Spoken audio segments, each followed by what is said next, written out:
Stand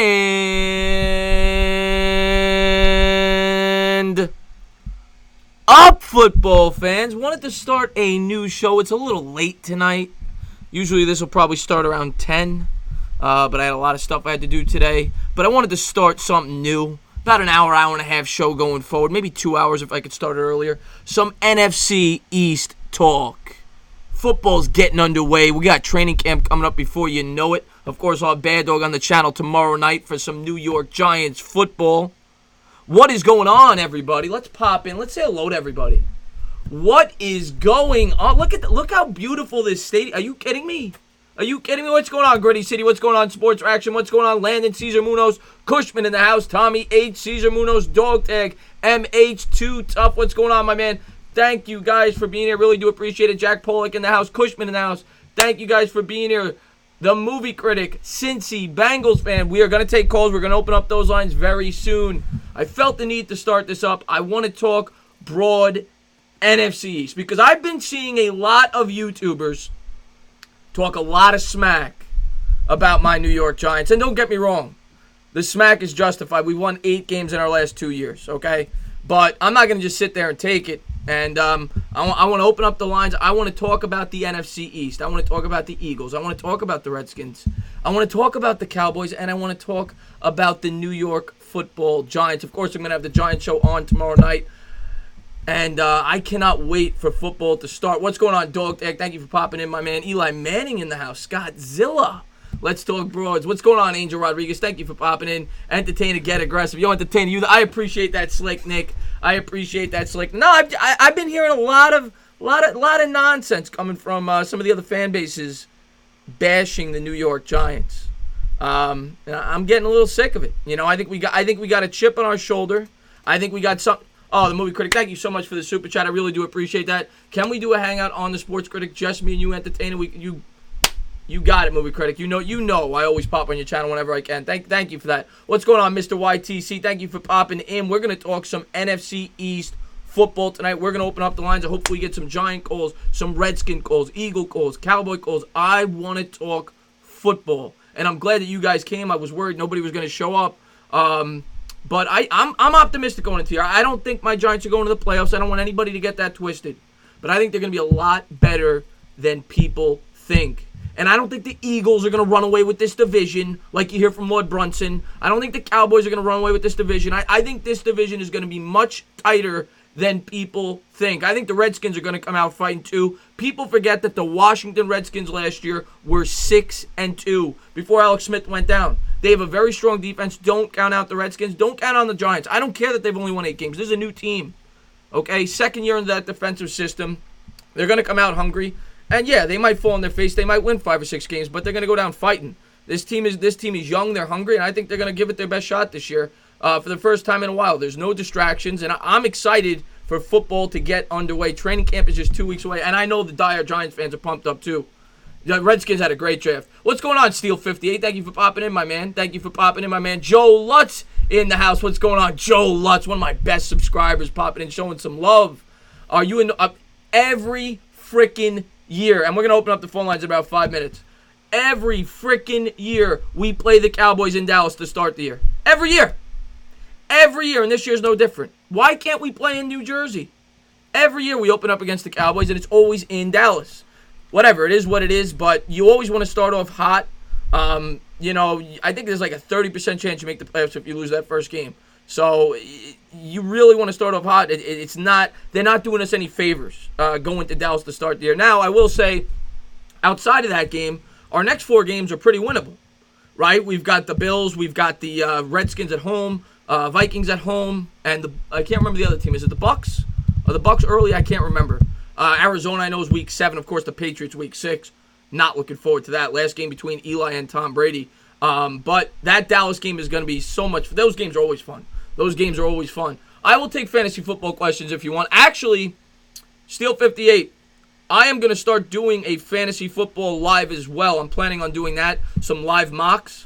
I'm not sure on the day yet, but I'm going to be starting that too as fantasy football becomes more relevant. I tried doing a video yesterday, didn't get a lot of views, but I said, you know what, it's probably way too early to be talking fantasy football.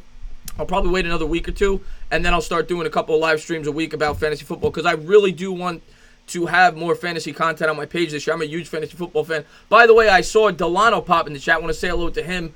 And yeah, we're gonna have some fantasy football up on this page. But guys, I am gonna open up the line. Darnell, what's going on, Darnell? Thank you for popping into the stream. Angel Rodriguez in the house.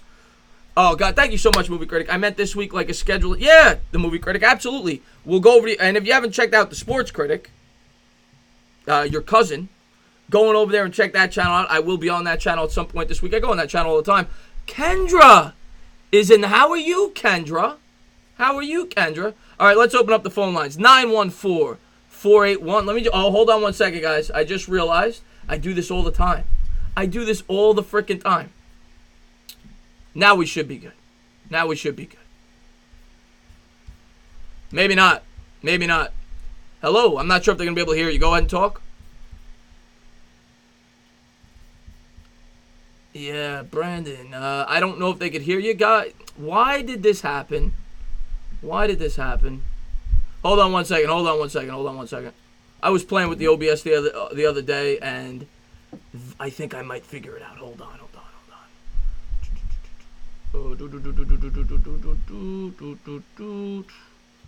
Let's see if that works. All right, go ahead and talk, Brandon. What's up, y'all? I think they can hear you now. I think they can hear you now. Okay. All right, we good. We good. All right, what's up, my man? What's up, my man? We're talking some NFC East tonight. What's your thoughts? What's your thoughts on the division this year? What's going on, my man? Brandon Rogers, great subscriber of mine. Hello? Oh, Chris, can you hear me? I hear you now. Oh, okay. That's my bad. Something happened. I feel like I'm doing a Sprint commercial. What's up, Brandon? So, what'd you ask me? No, what do you think of the NFC East this year? What's your thoughts on the division? Well, you know, Chris, I'm not gonna lie. I feel like the Cowboys are gonna take it again. Yeah. Just because I feel like they're the most well-rounded team in the division. Mm-hmm. You know, they have the most talent. The only thing that concerns me is Zeke, and depends on if he holds out or not. But I feel like if he does, then I feel like the Eagles have a better shot. You know what I'm saying? Because that offense pretty much, the whole offense is around Zeke pretty much, and Cooper and Dak. Well, yeah, those are the three main guys. Yeah, of course you got the holdout. I expect Zeke he'll be there. He's not gonna hold out. He's not gonna miss any time. I'm not even worried about that if I'm a Cowboy fan. But I agree with you. If I had to pick a team going into the year, it seems like everybody's on the Eagles bandwagon. That's all I hear. Eagles this, Eagles that, Eagles this. I disagree. I'm with you. I think the Cowboys are the best team in this division. Chris, I'll tell you what, the Eagles, I see. Here's what I don't get. Their defense is not the best. The Cowboys, I think, have such solid defense. They're young. The Eagles just have a bunch of cap, and you know what I hate about the Eagles? Everybody has just jumped on them ever since because Doug Peterson has put this great system in the offense, and he's got probably one of the best defensive coordinators in what's his name? I can't think of his name right now. He's a former Detroit coach. I know you're talking about. They were interviewing him for head coaches last year. I remember. I can't remember his name off the top of my head, but I know what you're talking about. Yeah, I can't. Yeah, but I feel like that if the Eagles, I feel like if they play good at home and if they can win in the division, they probably have a better shot of catching the Cowboys. But I feel like the Cowboys are just the most well-rounded team. But the one concern I do have for the Cowboys is Kellen Moore and what he brings to that offensive coordinator position. Because you don't know what he's going to bring. So, I do like Chris Richard, though, former defensive coordinator for Seattle, my Seahawks. That's what I thought you were talking about, Chris Richard. He's the D coordinator. Yeah, he was the hot coach that everybody wanted, yeah. Oh, no, I was talking about on Philly. Oh, okay. Yeah, I couldn't remember his name, but yeah, I know Chris Richard, yeah. But, I just want to say hello to a couple of people that popped in. Rudy T, thank you for popping in. Sam Dog in the house. Go check out his channel if you haven't done so. Thank you for being here. Coach P in the house. I appreciate that, Coach P. But yeah, as far as the Yeah, no, I'm with you, though, on the Cowboys. I think that they're the most well-rounded roster. But I will say, I'm not going to count out my Giants. I'm not one of these guys that goes into a year and says, my team has no chance. I don't care. This is the NFL. Okay? And you go back to 2017, the Giants were the favorites. They won 3 games. Yeah. That's what I always say. Ben so McAdoo, so I'm not counting out my Giants. They play the games for a reason, and football is the most unpredictable sport of the 4 major sports. So I think they have a hungry roster, and I'm not going to count them out yet.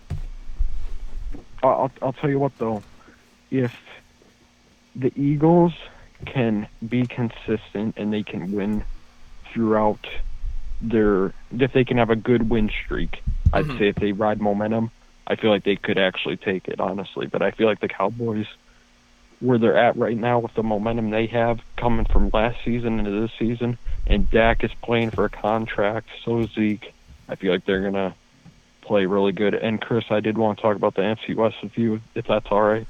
Yeah, real quick. I got another call coming in, but go ahead. Yeah, okay. So, basically, Chris, I feel like that the Rams – see, I I'm a Seahawks fan, right? So, but here's what I don't get about everybody with the Rams. Everybody's hopping off that Rams bandwagon, which I think they're actually going to be good again, and they have a real shot. Yeah, I think people are scared with the Gurley injury, and but I'm with you. I think they're still a very good football team. But I feel like that Wade Phillips is still running that defense. I feel like he can make that defense even better with the loss of Sue and who was the other one, Joyner. But I feel like that if the defense is there and Sean McVay's offense, the system is already intact. But I feel like they should have kept C.J. Anderson just in case. Well, C.J. Anderson was great for them down the stretch in the playoffs. He was fantastic. As far as the NFC West goes, it seems like the Niners are the team of the month. Like, everybody's obsessed with the Niners. They're picking the Niners. And the Niners are going to be much improved. But I agree with you. I got the Rams way above the Niners. Well, Chris, here's what I'm just touch real quick on the Seahawks and 49ers real quick just so you can get to other callers. But I don't want to take up all your time. But I just want to get this out here real quick. The 49ers, they are not experienced. They don't have a lot of players, veterans on that team. And Jimmy G has only played 6, 7 games in the league. He's not all that experienced. I get that they have Kyle Shanahan. They added some good talent, but I feel like if they're gonna have a shot, they're gonna need to be consistent, and they're gonna need to win division games. Because if you're not winning division games in the NFC West, and you got tough places to play out like Seattle and LA, and there's another thing about Seattle. Seattle is probably the most experienced team in that division by far. Yeah. The culture that they have and our coaching staff is very experienced. And I agree. I agree with you. They're very. I'm gonna let you go because I got a bunch of people calling in. But as far as Seattle goes, I think they overachieved last year. I actually expect them to take a step back, but they proved me wrong last year, so we'll have to wait and see. But Brandon, thank you so much for the call. I'm gonna take the next caller, man, and thank you for being a great subscriber. Yeah, appreciate you having me on. Always. You got it, Good buddy. talking to You got it, buddy. All right. Next caller. Thank you for calling in. Hello. What's going on? Who's this? Hey, what's going on? It's sexy Thor people. Bend the knees gang. What's going on, my man? Bend the knees. What's up, my man? Bends. Hey, what's going on? Listen, I actually just saw you on my feed. I didn't even realize you was going live tonight. I just called in just to say what's up, man, and definitely wish my Giants luck this season. I'm hoping for a surprise season. I have no expectations such as the way of a Knicks and Giants fan, but I'm definitely hoping we do some big things this year. I'm looking for some improvement from the tight end, from Ingram. I'm looking for Saquon to make that rookie to second year leap. And to be honest with you, I'm actually hoping that circumstances dictate that we get to see Daniel Jones and he actually shows and proves and surprises a lot of people, thereby giving us some hope for the future. I'll tell you, this year is the first year since Eli's been our quarterback that he has pressure. If he does not perform this year, and I don't even care what the stats say, if they're not winning, Daniel Jones is going to be the quarterback. But then they're not going to bench Eli after 3 or 4 games. But if they're like 2-6. Daniel Jones is going to be the starting quarterback. But we'll have to wait and see. Hopefully that's not the case. Hopefully we go out there and win a Super Bowl. But, yeah, I think you're going to see Daniel Jones this year if the Giants struggle, for sure. And I think Ingram, you mentioned Ingram. I think Ingram could have a big year because I looked at the stats. Last year he had 64 targets in, I think he only played 11 games. And we remember Ellison started some of those games. They benched him for a little bit because he was banged up. But in the 4 games that Beckham didn't play, Ingram had half of his targets, and I believe half of his yards for the season. And if you look at his rookie year, when Beckham went down, Ingram had a big year too. So I think he is going to be the guy that benefits the most with Beckham gone. I think Ingram is going to have at least 800 yards this year. I think he's going to have a big year. I mean, here's hoping. And you know what? He's in his 3rd year, so usually for those light-in-the-ass tight ends who are supposed to be speed receiver tight ends, you know, it's around this time in their career where they either make it or break it. So I'm definitely looking for, hopefully anyway, a career year from Ingram. And listen, maybe you can give me a percentage, right, on what the chances are that if Daniel Jones actually, you know, lights the world on fire during the preseason, how likely do you think it is that the coach, you know, makes one of those big time franchise-defining moves and say, hey, you know what? Listen, we're going into the season with this guy as our starter. You never know, all right? Because if going into the year last year for the Jets, most people thought for sure Sam Darnold wasn't going to start the season. Then Sam Darnold played well. Most people thought it would be Teddy Bridgewater or the other guy. I forget his name off the top of my head. But they had another veteran there who was the starter of the year before. I forget his name off the top of my head. But nobody thought Darnold was going to be the starter going into the year. He performed well, and he got it. Now, this is Eli Manning. That's a little different. He's a franchise quarterback.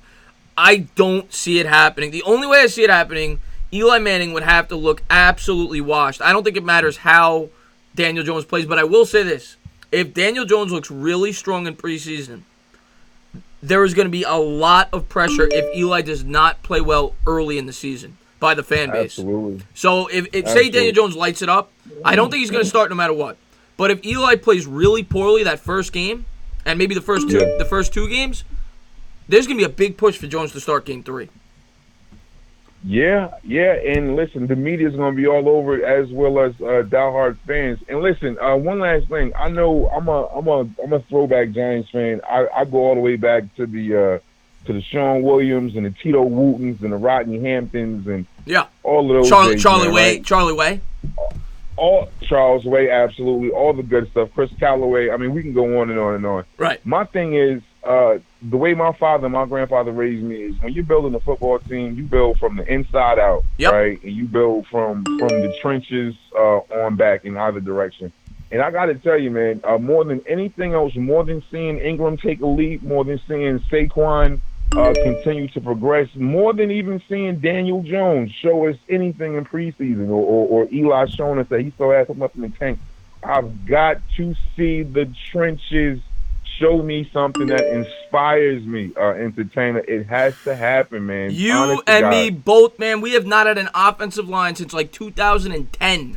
It has been, even the year we won that Super Bowl, the offensive line sucked, the second Super Bowl. And you're absolutely right. That's Giants football. And that's why I'm saying, even though the Eagles have a pretty good offensive line, that's why I think the Cowboys are favored, because I think the Cowboys with a healthy offensive line, they have the best in the sport, and I'm with you. I think that's what wins in this sport. You need a strong offensive line, and you need a defense. It's insane. And I got to tell you, man, you know, seeing the Cowboys have an offensive line, which, you know, I'm very envious of, just compounds the hatred I have for both them and the Eagles. And listen, for me, in my mind's eye, right, in my mind, when I think about productive offensive lines, for whatever reason, it could be a generational thing, but for whatever reason, I'll always go back to those Kansas City Chiefs Priest home years, right? Right. And how he just seemed to have yards and yards of daylight to run every single freaking week. If we cannot waste Saquon Barkley's talent, man. Can you imagine if Saquon had the line, even if it was just for 1 year, that Priest Holmes enjoyed or that Ezekiel Elliott enjoyed his rookie year? Just imagine that. That would be scary. And I'm going to tell you, I think this offensive line this year is going to be pretty good. I don't think it's going to be great, but I think it's going to be pretty good. And I think Barkley is going to be really good this year. I think Barkley is going to Well, let me ask you, is that wishful thinking on your part, or have you seen something. Well, they brought in Zeitler. Zeitler was the fifth ranked guard in all of football last year. He's a very good offensive lineman. They traded Olivier Vernon for him. One of the best interior linemen in the sport. Second year, Will Hernandez. Everybody says he looks really good. Solder looked a lot better in the second half. So you have them. Jalapio's back. He's healthy at the center position. He looked good the first 2 games last year. And now you brought in Remmers, who sucks, but he sucks a lot less than the guys we had last year. So Gotcha. as a whole, I think this is going to be at least an average offensive line this year. Well, hey, listen, from your lips, man. And listen, thanks for taking the call. Shout out to all the sexy Thor people. Bends the knees. And, yeah, man, I definitely look forward to hearing you in some of your next live chats. Listen, dude, you have got to get me a wrench. You got the wrench. Oh, I got to get you a wrench is right. Type in the chat. I'll get you a wrench. No problem. Thank you so much. You got it, buddy. Thank you for the call. Look. All right. This number looks familiar. I think we got Cushman on the line. You do have the lunatic on the line. Go ahead, Cushman. Let's get this over with. Let's go. I'm not. I'm just kidding. I'm just kidding with you. I'm kidding with you. What's up, buddy? Nothing much. I guess I just wanted to talk about the Giants. Yeah. Let's go, buddy. The NFC East. All right. I'm kind of starting to get more and more hyped for this year. The more I just think about it, I just feel like people are going to have breakout years, and then I'm excited for week 1. We go up against Jason clapping Garrett, and we're going to beat his team's ass. And then I just wait. So you think we're going to win? You think we're going to win week 1? Probably not, but I feel like it's going to be a good. I don't know. I just feel like it's going to be a good season, and I feel like it's going to be more fun than it has been the past 2 years. Right. Well, no, I mean, it can't be less fun. But I think the defense is going to be better this year. Now, that's not saying much. Now, a lot of people are going to say it's going to be worse because they lost all these named players, but defense last year was like the worst defense in the sport. And I think the second year in the system, with the young players they brought in, I think the defense is going to be not average, but not incredibly shitty. Let's put it that way. I think they'll be like, eh. And I think the offense has potential, not saying it will be, but has potential to be a top 10 offense. I really do believe that. Yeah, I just feel like, especially in the future, if Daniel Jones, if he can just be a competent quarterback at the NFL level, I just really feel like we have a good system around him. We have some good receivers, obviously. We have obviously an all-world running back in Saquon Barkley, and we have a good offensive line now. I shouldn't say good, but somewhat young and definitely improving offensive line that I think we could. That I think that in the future we can start to be building something. Yeah, I mean, the one thing I will say about the offensive line, the one negative is they are a little older. Zeitler, I think, is approaching 30. Solder, I think, is over 30. At least Hernandez is young, though. I think they need to draft another offensive lineman next year like early. We need a right tackle eventually. Well, you never know, though. I don't think Remmers. You never know, though. Remmers is the. A lot of people like that kid we drafted late. We'll see if it works out. But Asafo Ajayi seems to have some upside. I have heard some good things about him. Yeah. A lot of it in people, a lot of it coming from you, but I have heard in general good things about. What's his name again? George Asafo Ajayi. He has some upside, and I mean, you could say a lot of bad things about our general manager, but one thing he has proven he's good at in the past is finding offensive linemen late in drafts. So, I mean, he found Darrell Williams, who's a great offensive lineman in the 5th round. Like, here's the thing. Like, I'm not saying Dave Gettleman's perfect because no one's perfect, but I don't understand why people think he's completely, utterly incompetent. I mean, you look at the guy and like Carolina was like, for lack of a better term, I'm actually not going to say it, but it was garbage town. I'll put it that way. And then he comes in, and then eventually they make it to a Super Bowl.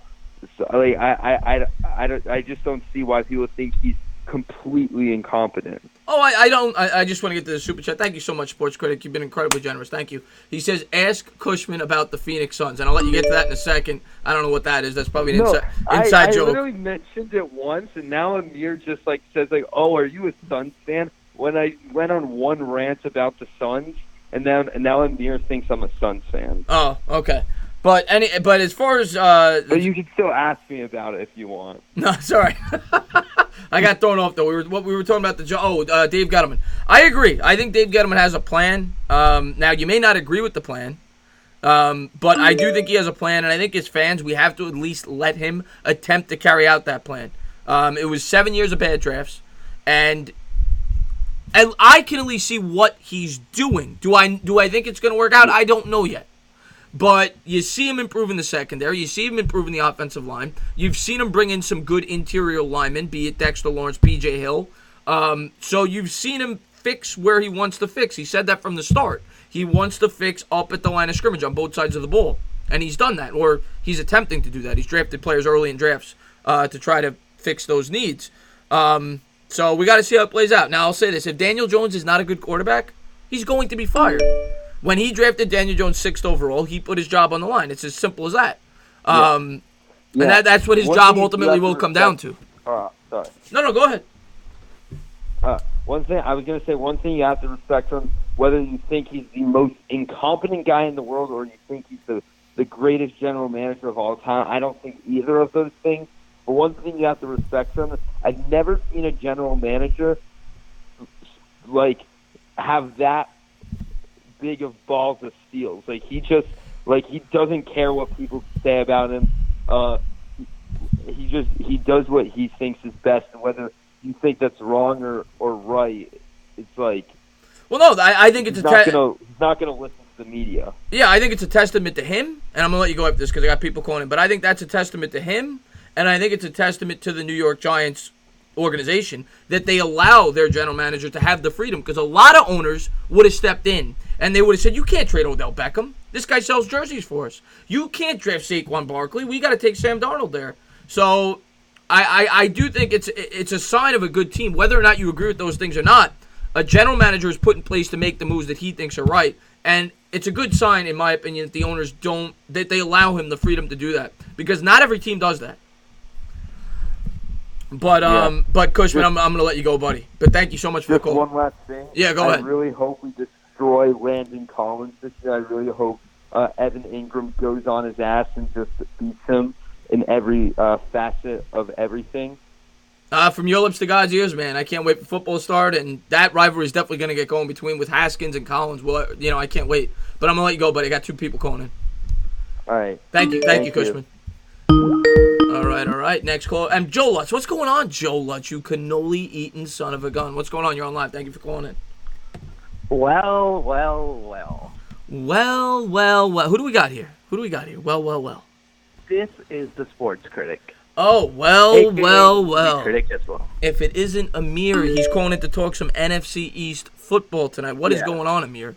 And, you accuse me of being a Jets fan. I'm just joking with you. You know that. I know. But have a good night, too tough. You know what's funny is that Cushman is such a lunatic that I'm normal now. Right after. Oh, yeah. Cushman's crazy. But what's up? What's up, buddy? I just want to read this quick, though. Dr. Monic said he thought I was the Joker on the phone. What the hell? Oh, because you said, well. Yeah. Okay. Well. I did not think I would get on the call, but I did. So, my first thing is, Reds. Who do you think is going to be the worst team in this division? Well, most people are going to tell you the Redskins or the Giants. If I'm being completely honest, if you said I had to tell you and my life was on the line, I got to say the Giants. They've won 8 games in the last 2 years. They've had a lot of turnover, but I'm not going to say it can't work out. Things could click. Football's a game of inches. We saw it last year. The Giants could have easily won 9 or 10 games last year had things gone their way. 63-yard field goal. They had the Eagles on the ropes. The Colts game. You go down the list. There's tons of games they should have won last year. The Giants to me could finish anywhere between 5-11 and 10-6. Most people, I think, have him right in that 7-9, 6-10, 8-8 area. Where do you have him right now? I got him at 7-9. Okay, and the Redskins? Right around the same, 7-9, 8-8. Oh, I see. Yeah. So when do you think Haskins starts? Do you think he starts right away, or does Case Keenum start? And then what do you think? Rumors coming out of camp are that he may be starting week 1. They said he's looked really good in OTAs, mandatory minicamps, and he has a legitimate chance to start week 1. Now, I personally, if I was a Redskins fan, I don't know how many Redskins fans are in here, I would not want Dwayne Haskins starting week 1. I don't think he's ready. And I like Dwayne Haskins. You know that. I'm a huge Dwayne Haskins guy. Me and you were both. But I don't think he's ready. He only played 13 college games. I don't think he's ready for the NFL game yet. And if I was a Redskins fan, I would want him to sit at least 5 or 6 games to learn the playbook. No, I totally agree with you on that. I think if I was him, I would have sat him for at least half the season, or 5-6 games minimum before starting. Because it's always good to develop your rookies too. Well, especially one like that, a guy that's as inexperienced as he is, who hasn't played in a pro-style offense. I would not start in week 1, but Daniel Snyder's all about ticket sales. And I think there's a very good chance Haskins is going to start week 1. But it may not be good because it may hurt his development. And, do you think that he's going to come against the Giants with a vengeance since the Giants passed on him? Well, that's what everybody's saying. Everybody's saying that Haskins has that motivation to go after the Giants. It is, at the end of the day, talk is cheap. You win on the field. You don't win in the media. And that's what I've been hearing from a lot of Eagles fans. A lot of Eagles fans are yapping. Yap, yap, yap, yap, yap, yap, yap. Yap, yap, yap, yap, yap, yap, yap. It's so funny. Yeah, you hate the Eagles. Bad Dog, I think, hates the Cowboys more. It kind of reminds me, and I'm not saying the Eagles don't have a talented team. They do. But it kind of reminds me of the super team. Going into the year, everybody said the Eagles they're gonna win 9. They're gonna go 19-0. You know who won the Super Bowl that year? The team everybody slept on, the New York Giants. So I'm not saying that's gonna happen. I'm not predicting that at all. But a lot of Eagles fans are yapping right now in the preseason. What is with and I'm gonna stay quiet. I'm gonna stay quiet, and I'll wait. Staying quiet is the best. You know why? Because just let the game do the talk. At the end of the day. Yeah, talk is cheap. Talk is cheap, exactly. And Eagles fans are always hyped up for their team. They're really good fans for their team. Really annoying fans, but good. They're definitely passionate fans. Passionate, but passionate to a fault, where they're too passionate, and it's like, okay, you're not even looking at. Because I would tell them, look, Carson Wentz, if he gets injured, this and that, they're like, oh, but this, they always try to make excuses, Right. And the thing is, it's good to be a fan and be passionate for your team. I always think that's great, but I think you got to be realistic at the same time. And I feel like Eagles fans have a huge problem with this. Well, if you look at all the experts, it's not just the fans. Everybody's saying the Eagles are the team to beat. Everybody's got them in the top 3 or 4. We'll see. We're going to find out. Yeah, I'm not saying that the Eagles can't win this division. I have them ranked number 2 in this division, as you know. I have them at 9-7. Cowboys 11-5, and then the rest is whatever. I have the Giants and Redskins, and after that, I think Giants go 7-9 and Redskins 6-10. Yeah, we'll have to see. I'm thinking that's Ronaldo. He probably changed his name there. Jamal Adams will boom Saquon Barkley. Says you're dumb. The Eagles might win the Super Bowl. We'll see. Talk is cheap. We'll see on the field. The thing is, if you're a fan and you say your team's going to win the Super Bowl already, I think that's ludicrous. I don't think anybody knows right now. It is way too early. Football is a game, like I said earlier, football is a game of inches. One injury could change a whole team season. And Eagles fans should know that more than anybody. Their quarterback, you want to talk about it, he's made of glass. So, we'll wait and see. We'll wait and see how the season plays out. And he's very talented, It's just the fact that he always gets hurt. And I never wish injury on anybody, but it just seems to always happen to him. I'm not wishing. No, of course not. Yeah. Yeah. But But Amir, I got 2 people calling in. It's late. I'm trying to get as many people as I can. I just want to say, go ahead. You got one more thing to say? Go ahead. Yeah, I just had one quick thing to say. Would you give Dak Prescott the extension? Would I give Dak Prescott the extension? I would. Yeah. I would not. I think it's a bad decision, personally. But the Cowboys are going to do it. It's inevitable. But I would not. Yeah, it's kind of like they have to because, quarterbacks are hard to come across, and he's still a decent quarterback. Yeah. Wouldn't you say? Oh, he's definitely a decent quarterback. I just want to say, man, good stuff on your channel. Always enjoy. And we got to talk Giants sometime, man. We will, man. Thank you so much for the call, buddy. Yeah, take care. All right, Darnell, I'll be on for a bit, man. We'll see how crowded this show gets. What's going on? You're on live. Thank you for calling in. So, man, how you doing? What's going on? Who's this? So, my question. I'm a Giants fan, by the way. All right, I like that. Good start. We like each other already. What's up? Exactly. How do you feel about the rookie cornerbacks? That is by far my most favorite, my most excited position looking at the Giants roster this season. That looks like one of our strongest, positions. And in the past, with Eli Apple, other players that didn't really work out there. I feel like this year we have really good opportunities.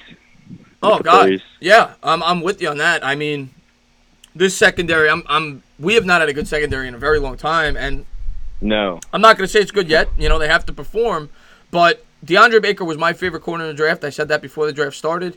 Julian Love was a steal in the 4th round. I think Jenkins could actually play pretty well this year. Obviously, he's not part of the future, but I think Jenkins could play because he's on a 1-year deal. He's on a prove-it contract. I could see him being motivated to have a good year this year. And, of course, Jabril Peppers, I think, is going to be great. So I love our secondary. I don't know if it's going to be great yet because of their inexperience. Right. Developing, right? Yeah, exactly. And Sam Beal, I didn't even mention him. But I think a year, 2 years, they could have that will be the strength of this defense. Yeah, seriously. No, I could seriously, honestly, I could see Janoris Jenkins being traded this year. I think he will maybe be. Around. I think he will be, right. Unless the Giants are playing great. Because we have like 4 or 5 cornerbacks that are, that are way more young than Janoris that have room to grow. Yeah, no. If the Giants are oh, he fell. Must have fell off the call. Oh, Darnell, thank you so much for the super chat, man. Can't now on the train going home, but I'll call. All right, Darnell. Thank you so much for the super chat, Darnell. I really appreciate that. What's going on? You're on live. Thank you for calling in. Yes, I just want to call in and express my opinion. I've taken a lot of heat for this, but I'm pretty confident in what I think. You mind if I say it? Before you say, I think this is Ronaldo. Nah, it's not. Oh, it's not. Okay, who is it? Yeah, I'm actually a new caller. I just discovered the channel like yesterday, and I saw one of your videos. I thought it was pretty cool. I appreciate that. What's going on, buddy? All right. Oh, this is Bigger Mike. This is Bigger Mike. Big Eagles fan. Let's go, Bigger Mike. Let's get it on. Let's go. What's up? What's a Bigger Mike? That's you. Big Eagles fan. Whatever you say. Anyways, I'd like to express my opinion on Daniel Jones. Now, I feel like he's taking way too much heat. First off, I personally feel like he's going to be the best player out of this draft, the best one. Okay. You think Daniel Jones is going to be the best player in the draft? Yes, out of this draft, he is going to be the best player in the draft. I've been watching the film. His IQ is outstanding. His accuracy and power is amazing, and I feel like he has the potential to be better, to be just as good, if not better, than Joe Montana. All right, now we got an Eagles fan trolling us. That's all right. We're going to get used to this throughout this show. This will be fun. A little NFC East trash talking show. I don't agree with any of what you just said. I think Daniel Jones could be a good quarterback. He's definitely not going to be Joe Montana. I would compare him to Alex Smith. That's who I see when I see Daniel Jones. Alex Smith. So you think it's going to be okay? I can see the comparison there. But now that that clearly was a blow, yes, this is Bigger Mike, and I like to talk about my Eagles. Let's go. All right. Now, you said last stream you think we're with the last call you think we're overrated or whatnot. We're getting too much hype. Well, when I say overrated, I'm hearing Eagles YouTubers say you're going to go 14-2, 13-3. Yes, I don't think you're going to do that. I think we're a 12+ win team. I predict us 13-3. And I'm going to disagree. I don't think you will go 13-3. I think Eagles fans and Cowboys fans just think they're going to stampede through the division. They're going to sweep the Giants. They're going to sweep the Redskins. I don't think they're going to do it this year. I think the division's going to be tighter than people think. I'm not picking the Giants to win, but I don't think there's going to be a 13-3 division winner. I think the division's going to be tighter than people are anticipating. I can understand the thing where you were saying that you think the Cowboys are going to win the division and the Eagles are a good football team but not great, but I just don't understand. I feel like we're Super Bowl contenders that aren't getting taken too seriously. Well, I think, you guys won the Super Bowl 2 years ago, right? I think what people look at, they worry about Carson Wentz's health. And that's basically what it comes down to. They worry about Wentz's health. They worry about your team's health as a whole. You guys had a lot of injuries last year. But, I mean, I'll say this about the Eagles. You guys are resilient. If you guys get in, you don't want to play you guys. I mean, I'll be the first to tell you that. You guys were 5-6 last year. Now, the other question you got to have is Carson Wentz what he was. He's coming off 2 injuries. He was 5-6 last year as the starter. Now, I know a lot of that wasn't his fault. The Titans game wasn't his fault when Mariota was hitting all those plays. And I know it wasn't all his fault. And he has great stats. But is Carson Wentz what he was that year where he was going to win the MVP when you won the Super Bowl? I think he still is because he was playing through a messed up back. He was playing through a broken back. Right. No, I know he was. You're talking about last year. Yeah. Yeah, I just don't see it how it's fair to ask if he's still the same player based off of last season, considering he was playing through an injury. But now he's coming off 2 injuries. Is he going to be the same? We're not going to know until the kickoff, but. All right, I think it's. And what do you think about the Deshaun Jackson and Jordan Howard pickup? I feel like they're both great pickups. I feel like they got a steal with Jordan Howard, only a 6-round. I agree that it was a steal for what you got him for. I'll agree with that. And then the Deshaun Jackson pickup, I loved it because as a kid, when I was younger, I loved watching him. He's part of what really got me into the Eagles, and not only just that, the sentimental thing. I feel like that he's a great addition to the team because as that speed dimension that the Eagles have needed for years, it gives more weapons for Carson Wentz to succeed and, like you said, get back to that 2017 form, which I think he can and will. It gives a threat beside Alshon Jeffrey, so not as much attention is on him. It gives more weapons on the offense, not so much attention is on everybody. And that offense is going to be hard to stop. We're going to have to see. I personally don't think that offense is going to be as good as people think. I think it's a good offense. I don't think it's a great one. Why? I just don't. Your weapons are good. They don't scare me. Deshaun Jackson's 33 years old. The guy's averaged 650 yards a season for the last 2 years combined. And I know what Eagles fans will tell me. He had Jameis Winston throwing him the football, Ryan Fitzpatrick. Ryan Fitzpatrick was playing pretty damn well last year, and he threw for a lot of yards. I don't think Deshaun Jackson is what he was. He's still pretty good. He burnt the Giants last year when we played him, but he doesn't have the same speed he had. And a receiver like that, when they lose their speed, not that he's lost it completely, they're not effective. And I think he's still a threat, but he's not near what he used to be. That's just my personal opinion. Ertz is really good, and Alshon Jeffrey's a solid number 1. But you guys have good weapons. I don't think you're as great. I don't think you have great weapons. But he doesn't necessarily need to be as good as he used to be because we already have all the dimensions on the offense. He doesn't need to be. No, no, he doesn't need to be. I personally think Eagles fans are overrating that acquisition. I think that they think he's going to do more for the offense than I think he will. But we're going to have to wait and see, man. But, I'm obviously a little biased. I'm a Giants fan. I'll be the first to say it. I hate you guys. I love you.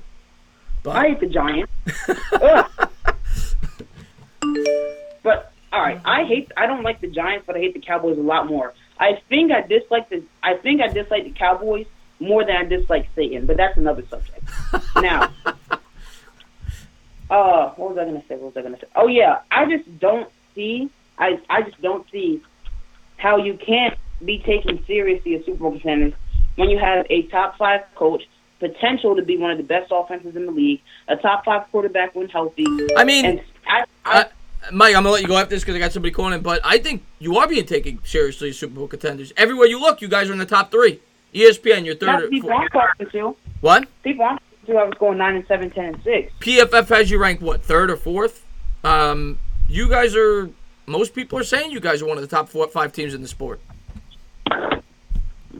I think you are being taken seriously. I personally wouldn't have you that high, but a lot of the experts have you there. But, Mike, man, I just want to say thank you so much for the call. I'm going to take the next one, man. You're a great subscriber of mine. I appreciate it. All right. Thank you. All right, buddy. Bye. I want to say hello to Mackenzie. So she popped in the chat. What's going on, Anthony Simonelli? Thank you for being here. Only the Mummy loves the Cowboys. Thank you for popping in, Only the Mummy. What's going on? You're on live. Thank you for calling in.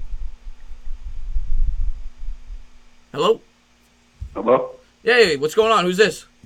Oh, I didn't even know I got in. This is Hitman Hart from Jersey. Hitman Hart. What's going on, my man? What's going on? I wanted to say I think the winner of this division, it comes down to the defenses. Mm-hmm. And I wanted to ask you, could you list the defenses in order that you think they'll place? Cowboys okay, won. Eagles and Redskins is close for me, but I it's slightly Eagles, but it's very close. Redskins have a very underrated defense. Giants are 4. The Giants have the 4th best defense. 4? Okay. Yeah, if I'm being honest. I'd go Cowboys, Eagles and Redskins neck and neck. I'd give a slight edge to the Eagles. Redskins 3, Giants 4. I say that because I think that's what it's going to come down to, because if you notice, every team in this division is a ball control offense. That's a great point you bring up. And that is one thing. You're a Giant fan, I assume, being from Jersey. Well, you could be an Eagle fan. No, I'm absolutely a Giants fan. Yeah, because I know a lot of Eagles fans are from Jersey. But well, I'm from North. South Jersey is really Eagles fan. Okay, yeah.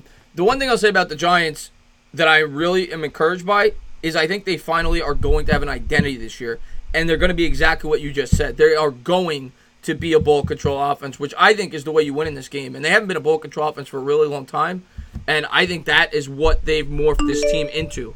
And you can look at the receivers they brought in. Golden Tate, he's a slot guy. He's a short yardage receiver. I think the Giants are going to try to identify themselves as just what you said, try to win the time of possession and win games ugly.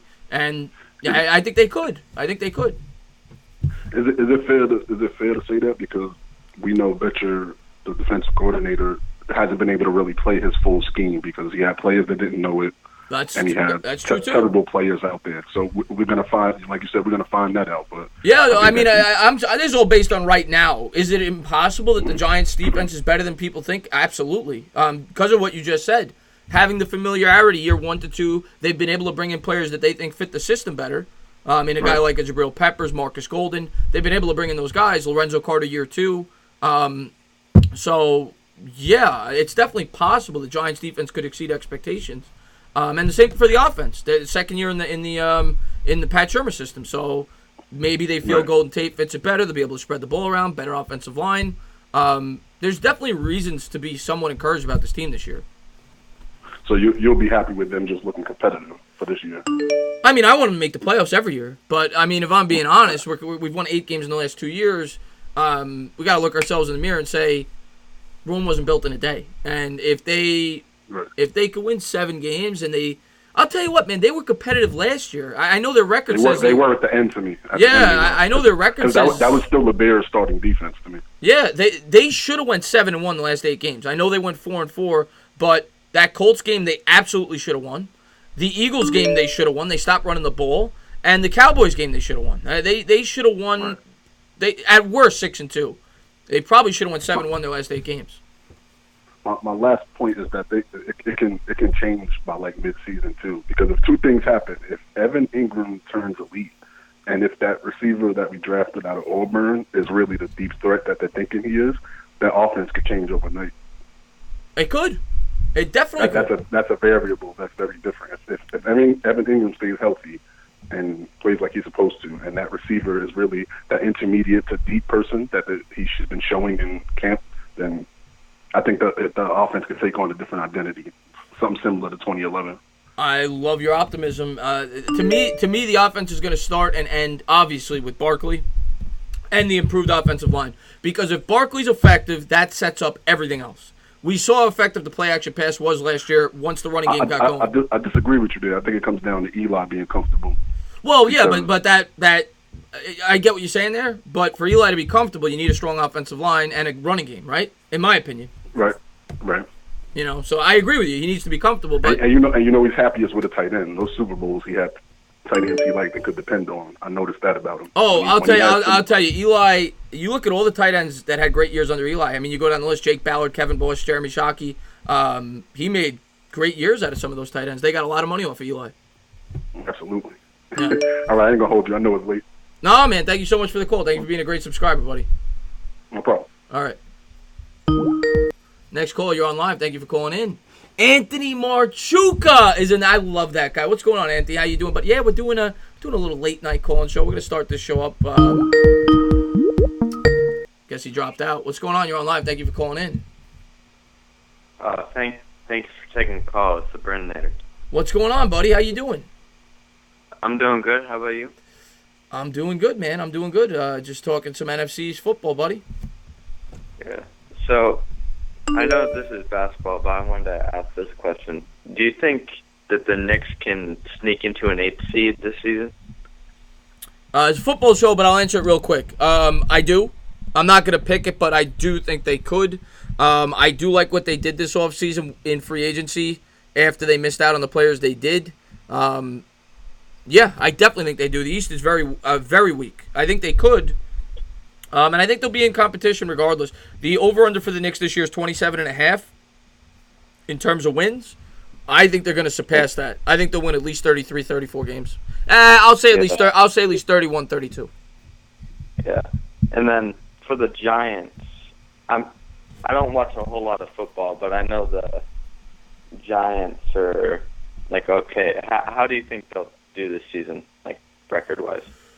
Like I said, right now my record prediction, being completely honest and unbiased, 7-9. But you know that's an improvement. They won 5 games last year, 3 games the year before. But I do think that there's reason for optimism with this team. I think they cleaned up the locker room. I think they've brought in players that they think fit their systems. And I think there's brightness on the horizon. Even if it doesn't happen this year, you're going to have a lot of cap space after this season. They're going to have upwards of $75, $80 million to spend next year. Maybe even more than that with the expanded cap. And you're going to have a quarterback on a rookie contract. So you're not going to be paying anything to Daniel Jones.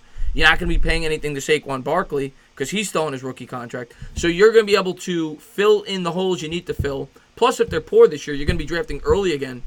I think next year the Giants are going to be a competitive football team, whether or not Daniel Jones hasn't played a game yet, because I think they're going to have a good base for him to succeed. This year, if everything breaks right, maybe we win 10 games, but I'm not going to expect that going into the year. Well, to be honest, it depends how Daniel Jones does in his rookie season of how the Giants do. 100%. But Daniel Jones may not even play. You know, Eli Manning is going to start the year, in my opinion, and if they struggle, Jones will step in. But if they're struggling, obviously they're not going to the playoffs anyway. So I think if the Giants are going to make the playoffs this year, it's going to be with Eli Manning at quarterback. So are you saying they could make a wild card this season? Anything's possible. It's football. I mean, 2017, the Eagles were picked to finish last in the division by a lot of people. They won the Super Bowl. So it's football, man. It's very unpredictable. Do I think they will? No. Could they? Absolutely. Yeah. So I'll let you go. I know you got a lot of calls. You got it, man. Thank you so much for the call. I do appreciate it. Thank you. Peace. All right. Imagine putting football above all things in life. Said, I don't know what we're talking about there. I just copped a. Oh my God, the Color Rush jerseys are my favorite jerseys in all of sports. They're phenomenal. What's going on? You're on live. Thank you for calling in. Well. Entertainer, my brother. How's it going? Well. If it isn't this diehard Giants fan, Mike Nixon, what is going on, Mike? How you been, buddy? I am good, my brother. How about you? Just talking some NFC East football tonight, man. Football's right around the corner. We got training camp starting up in about 2 weeks now, so I hope yours Well, ready. actually, a week. Yeah, yeah. Oh my God, it's the 16th. You're right. Yeah, 17th now. A Yeah. week. Oh my God, in a Yeah. week we're gonna have training camp. I know, well, actually, some teams actually bring their rookies in today, the 17th. I can't wait. I think, at Denver, I believe starts like their rookies, and actually, Denver, I think, starts their rookies and their veterans today because they're getting ready for their Hall of Fame game. Okay. But like a lot of other people are bringing in like just their rookies for right now, the 17th. I know tomorrow Atlanta brings in their rookies and veterans, I think, to get ready for the Hall of Fame game. So quite a few teams bring just at least bring the rookies in to like today. Interesting, man. I can't wait for it. I can't wait for football to get going. Yeah. Let's talk some Giants. Let's talk some NFC East. What do you think of this division as a whole? What do you think of the Giants going into the year? Division in the whole is going to be an interesting battle. I mean, obviously if you're going to rank it, you got Cowboys, Eagles battling up there for the top, followed by us and Redskins just battling to keep it close. You know what I mean? I mean, I'm with you on the record prediction. I got us either 6-10, 7-9, 8-8. I think at best 8-8. I don't think we're gonna make a playoff run this year. But we're not going to be as bad as everybody keeps turning us out to be. Yeah, like I said, I'm not going to rule out the playoffs. I'm not going to pick it. But yeah, I'm with you. I got us at 7-9. But I'm still very excited for this year. This is a very important year for the New York Giants because they have so many young players on the defense. Obviously, a young quarterback if he gets in there. And this is a huge year to mature and find out what holes we have with all the money we're going to have in free agency next year and the ability to fill those holes in. So this is a big year to evaluate the team and see what we got going forward. So I'm really looking forward to this season. Yeah, it's definitely gonna be a great one. I can't wait to see what Saquon does this year. I don't want to put too much high expectations on him, but if our offensive line can make the holes for him, which our offensive line, in my opinion, is gradually improved, I can see Saquon having a year where he can go for 1,600 yards rushing and maybe 750 to 850 yards receiving. Oh, yeah. I'll tell you, if Barkley does that, Giants are going to contend for the playoffs. If you're telling me Barkley's going to have 2,400 scrimmage yards, that means they're going to be controlling the clock, and the Giants are going to be in a lot of football games. So I think the Giants will have a shot at the playoffs if they're able to do that. That's what I keep. That's my positive going into the year. Why I think if things break right, they could at least contend for the playoffs because they have the capabilities of having an identity and being that ball control offense that slows down the pace of play, that wins the time of possession, that breaks down that defense over the course of the game, that keeps their defense fresh. If they are able to accomplish these things, and this offensive line is as good as advertised, and Barkley has the ability to run free, the Giants have an opportunity to at least be a competitive football team this year in terms of the playoff race.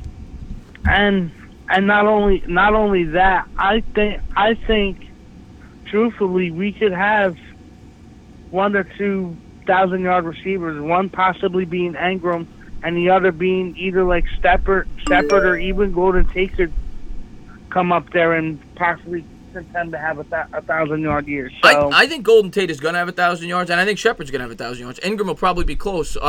Golden Tate, before last year, had over 1,000 yards the 2 previous seasons. And last year, we both know he would have had 1,000 had he not gotten traded to the Eagles. It took him a little while to get acclimated to that system. He was playing great with the Lions. I think he had 550 yards in his first 7 games.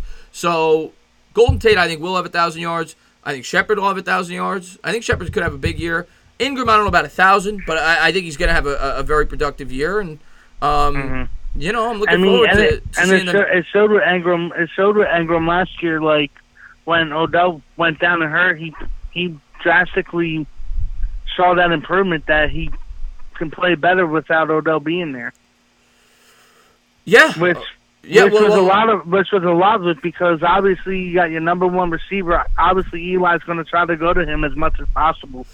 Yeah, well, that's what. Yeah, I mean, you look at Ingram over the course of his career since he's been a Giant. His first year, he was really good after Beckham went down in those 12 games. Yeah. Last year, the 4 games Beckham didn't play, Ingram was great.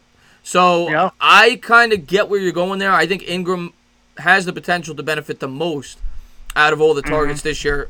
I wouldn't be shocked if Ingram put up 900 to 1,000 yards this year. He could be big time at the tight end spot. Right, and especially even at like times where he's so fast that even sometimes you can line Ingram up outside and just have like Ellison or whatever playing that tight role, because Ellison, yeah, not a superstar, but Ellison can ball. Ellison was good for the Giants last year. Now, don't be surprised if Ellison gets cut. I'll say that. Because they have C.J. Conrad, who's looked really good. Yeah, I was gonna say that he's from Kentucky, right? Yeah, and Simonson. So if they could save $5 million by cutting him, and those guys are playing really, don't be shocked. That's true. But I do think the Giants will have a lot of 2 tight end sets. Pat Shurmur's known for that. And the other thing I'll say that could make Ingram even more effective, if this offensive line is as advertised and they are good blockers, of course that is Ingram's weakness, which is why they couldn't have him out on the field as much as possible, because they couldn't block. They needed a guy in there to block. If they have the ability to block, Ingram will be more effective. So that's another thing that's in his favor this year if that offensive line is improved. And then another thing I'm drastically looking forward to is obviously the secondary. Like I said it, I might have cooled down on the little hype when I commented on in the video when you're talking Giants about DeAndre Baker winning maybe Defensive Rookie of the Year. But I mean, I still have that hope that he can do it, because seeing him play in college and not giving up a touchdown for 2 straight years. I know it's college, but I feel like he could do something special this year. I feel like he could get like 5 to 6 interceptions and maybe be like he was in college and hold people from scoring in the end zone. I really feel he can. I love DeAndre Baker. I don't think he's going to win Rookie of the Year, but I love DeAndre Baker. We'll see. Rookie corner. You know, he might, a little inexperienced. We'll see, but I think he's going to be a great cornerback in this league. And even Julian Love. I think that was so surprising that we got him in the 4th round. Everybody was rating him as like 2nd round talent. There was like a couple mock drafts before, earlier on in the year, like when it was still running down college football. A couple of them actually had him going in the 1st round. So for us to get him in the 4th round, that was just a complete steal. He's a very good ball player, because I watch a lot of Notre Dame football games. I root for them. So many teams I root for in college football, Notre Dame, Penn State, but I watch a lot of Notre Dame games, and I watch him play. He's a very good ball player.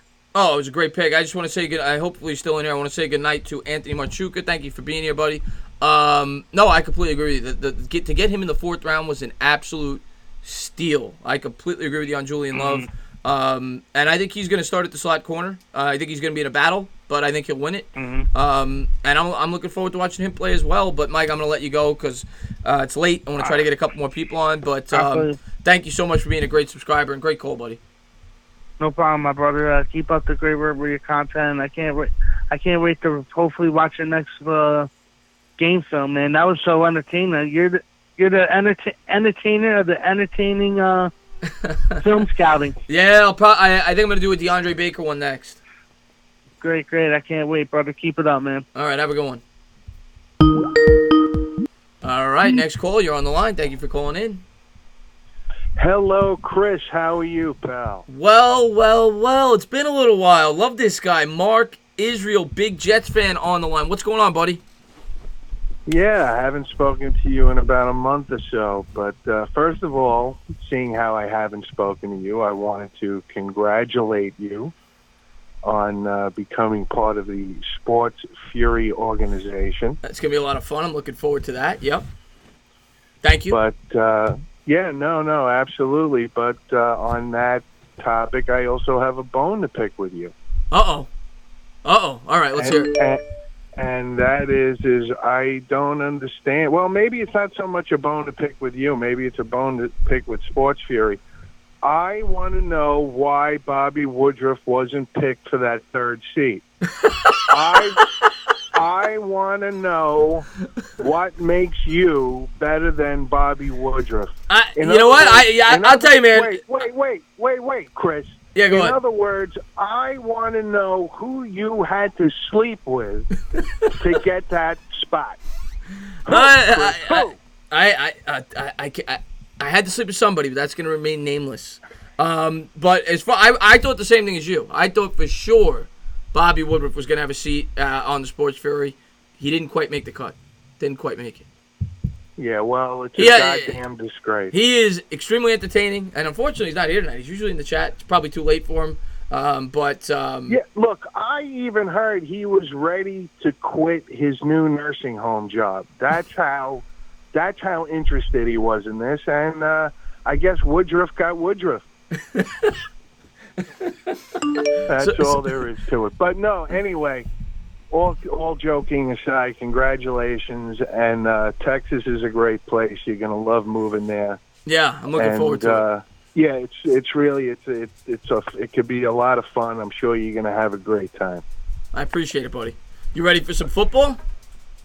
Absolutely, I'm ready for some football, and I'm ready to actually root for the Giants because you guys are going to be playing the AFC East. So I hope that you guys are going to be rooting for my team. I am praying. I never root against the Jets. I'll be the first to tell you that. I know a lot of Jets fans hate the Giants. I root for the Jets when they're not playing the Giants. So I root for you guys anyway, but you guys can actually help us out this year. Yeah, exactly. That's precisely the thing. Now, also, supposedly, aren't you going to be going to the Jet Giant game? Week 11, right? Yep, I'll be there. Right, because I was officially invited to go to that game. So if I wind up going, because I might have something else to do, a personal matter, on that date. But if I do wind up going, I'd like to meet you and shake your hand. 100%, man. We're going to set up. I'll get all that organized, but I'm definitely going to organize that. So hopefully we could all meet up and at least meet and talk. For a few hours before the game. Definitely want to do that. Yeah, it should be. Hopefully, like I said, hopefully I can go. I was invited, but I don't know. I got to see. But I want to meet some of you guys. And if Woodruff is there, and if you're listening or you replay this and you're listening, we're meeting. Oh, Woodruff said he's going to be there. Bad Dog's going to be there. I think Rover's going to be there. A lot of guys are going to be there. So, okay. Yeah. There's going to be a lot of us there, man. And what do you think of your Jets this year, real quick? How do you like your team? I'm a realistic Jet fan, and I'm a pessimistic Jet fan. I have been. They go hand in hand, don't they? I'll say one thing about your fan base. They're kind of like the Mets. You guys tell it how it is. You guys are not overly optimistic because you guys have been through hell and back. Yeah, I mean, look, the way I look at it, I think overall they've improved, but how much have they improved, obviously? But I'm saying 7-9. That's where I have them too. I think I have them at 7-9 or 8-8. I think them and Buffalo I have both around 8-8. Miami's going to be obviously awful, and New England, of course, will beat up on that division. But speaking of Miami, is Anthony Mangiano giving you a call tonight? I haven't seen him in the chat. I have not seen, but he always talks about the Dolphins. You know that. Yeah. Oh, yeah. I love listening to him. Anyway, I won't keep you, buddy. I just wanted to really give you a shout out and congratulate you. I appreciate it, man. You're a great subscriber of mine. I always like to talk to you. All right. I love you, buddy. Take it easy. You too, Mark, man. Thank you for the call. Great subscriber of mine. Great Jet fan. And we got a few callers calling in. What is going on? You're on live. Thank you for calling in. What's up? Hey. What's up? Who's this? Alex Sports. Oh, Alex Sports. What's up, buddy? Big Giants fan. Got a YouTube channel over there. Go check him out. Alex Sports. What's up, buddy? Nothing. Just waiting for the season to start. A week away. You believe that? Training camp's a week away. Yeah, he'll be here very quick. Yeah. Before you know it. I'm just waiting for the first preseason game. We'll get to see Daniel Jones. That'll be huge.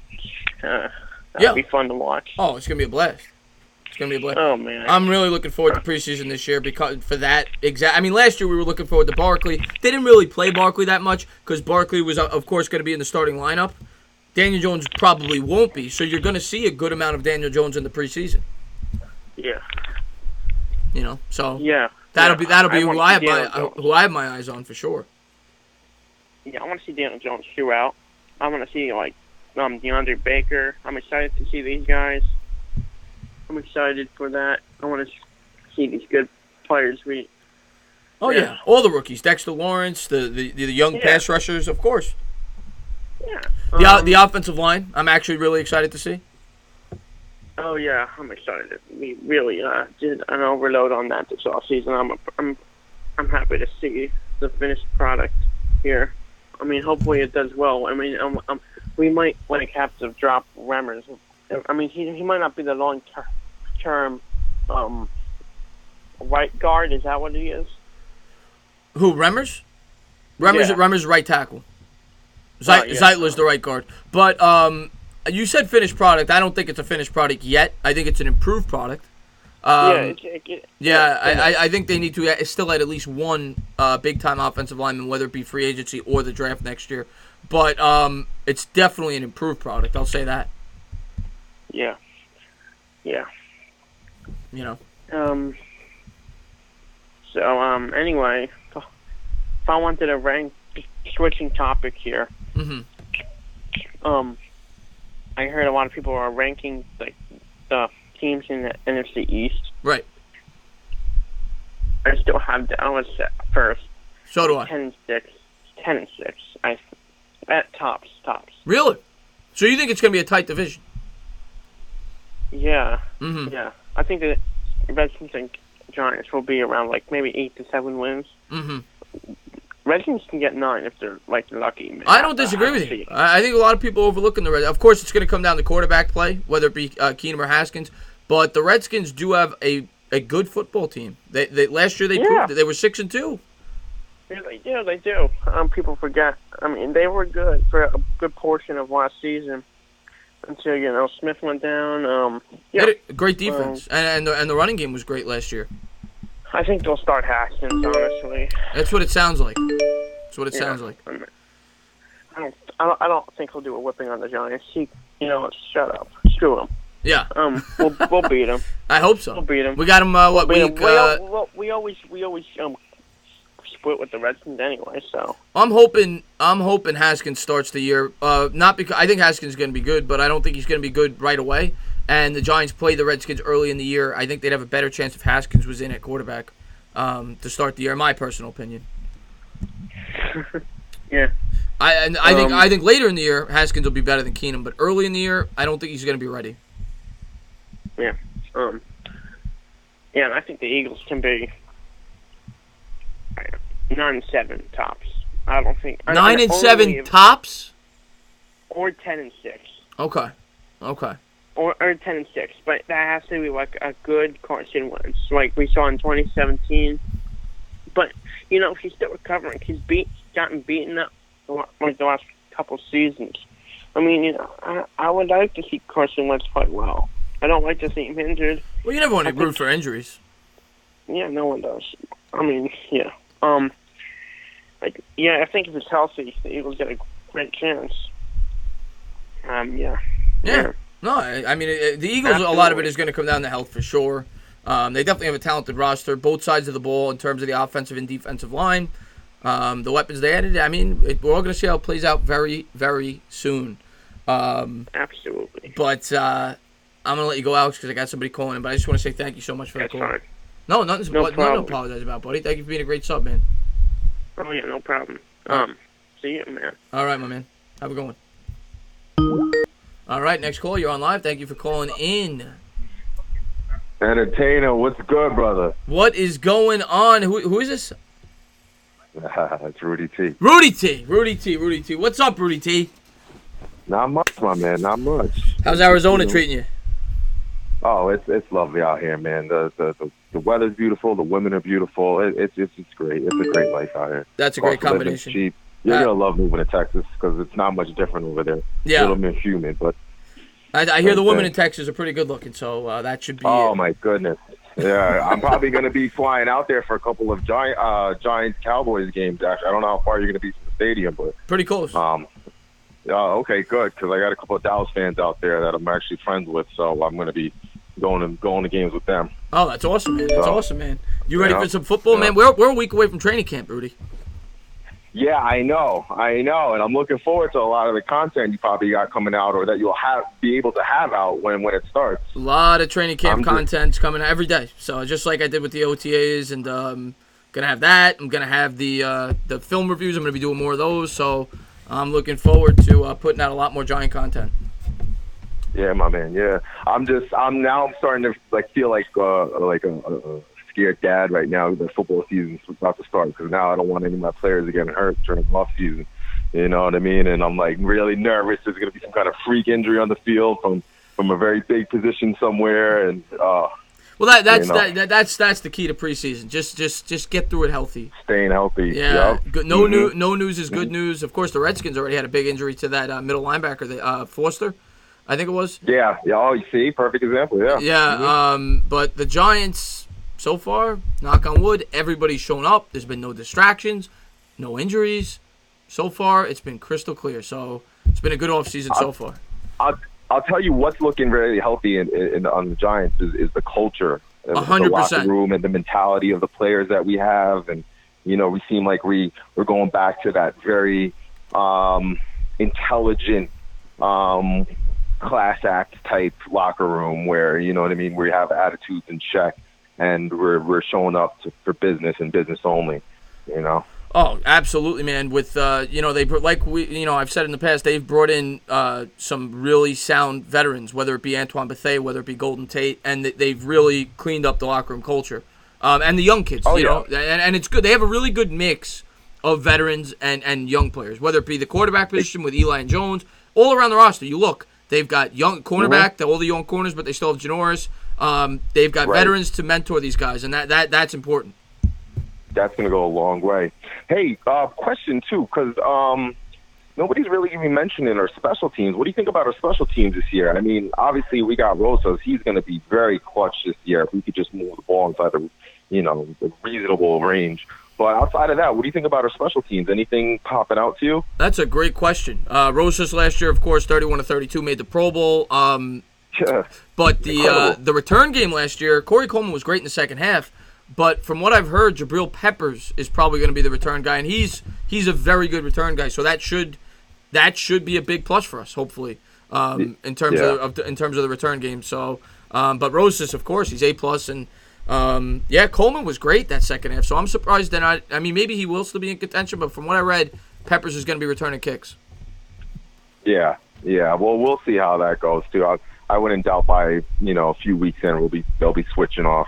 Yeah, it certainly wouldn't hurt on the other side. And I'm excited to see the third wide receiver battle because I was just talking about Coleman, Darius Slayton, and Latimer. So that will be interesting. I think a lot of people like Slayton. He's got high upside. I definitely think he's going to make this roster. I don't know if he's going to win that spot, but really looking forward to that. That's a good battle in camp. Yeah, I don't see him making the spot, even though I'm a very big fan. I'm very happy we drafted him. Mm-hmm. I think he's going to be like a tuck and use later player. I think it's really going to come down to Coleman and Latimer, and I don't know. I really like Latimer. From what I've seen, Latimer, I don't think he's ever really peaked. I mean, I know he was. Where was he? He was at Denver, right? Yeah, Latimer. I think he was a second-round pick out of Denver. Right. Yeah, and I don't think he ever really lived up to expectations there. The few big plays I've seen from him, he looks like a top tier receiver. He's just not consistent. Oh, the last game of the year last year against the Cowboys, he made, I think it was a one-handed catch. He was great. Incredible. Yeah. Exactly. Yeah. So he has the talent. We could just get it together. But it's gonna be. Yeah, you're right, man. It's gonna be interesting battle. Every day, every other week that comes by, I keep going back and forth between the two of those guys. Yeah, I can't wait. I can't wait for that battle. Obviously, the cornerback position. There's so many battles. Whether it be the center position, middle linebacker, slot corner. Daniel Jones, Eli Manning, even though I think Eli has the job, of course, we're all going to be looking at Daniel Jones. But I can't wait, man. I cannot wait for training camp. And I can't wait for football season. I know we're not picked to do much this year, but I still get excited for it because football is a funny game, and you never know. That's what I'm rooting for. I mean, I'm a staunch optimist, so I'm always going to be being on the positive side. But every year, there's always a team that comes up and shocks the league. Every year, there's usually like a couple of teams, and then on the flip side of that, there's usually a couple of teams that really disappoint. You know what I mean? Well, we were that one of the teams in our division. Yeah, we were that team in 2017. So exactly, we disappointed in 2017. So why not the Eagles or Cowboys this year? So I feel like I can't see it yet, but I feel like between the Eagles and the Cowboys, I feel like one of them is going to be a very big letdown this coming season. I think it's going to be a very big surprise. I don't necessarily. Both of them are going to be on top. I'm not going to pick it to happen because I think they're the most talented teams. Right. But I don't necessarily disagree with you. I think there's at least a 40 to 50% chance one of those two teams disappoints this year, whether it be to injuries, whether it be to poor play. I wouldn't be shocked if one of those two teams finish 8-8. I wouldn't be shocked at all. Football's a crazy game. Oh yeah, it is. It is, Chris. It really is. Yeah, it really is. I don't know. We'll see. We'll see. Especially with what's going on in Dallas and stuff like that. I think if anything, it might be them just because of the financial disarray they're in right now. And I think these negotiations are going to kind of turn sour. It has to. There's no way they can support all those guys on that roster. So it's going to turn sour. I mean, Zeke is already getting ready to sit out and everything like that, so it's going to catch like wildfire inside there. And you know how Jerry Jones manages it. It doesn't, so.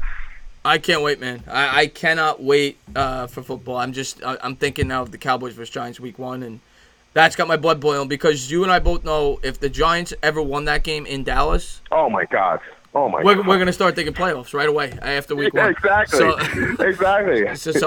That's it. It really could just come down to the very first game of the season. That could change our whole mindset. All these Giants fans that are saying 5, 6, 7 wins, all of a sudden we win Dallas and Dallas. All of a sudden we got 4 winnable games coming up.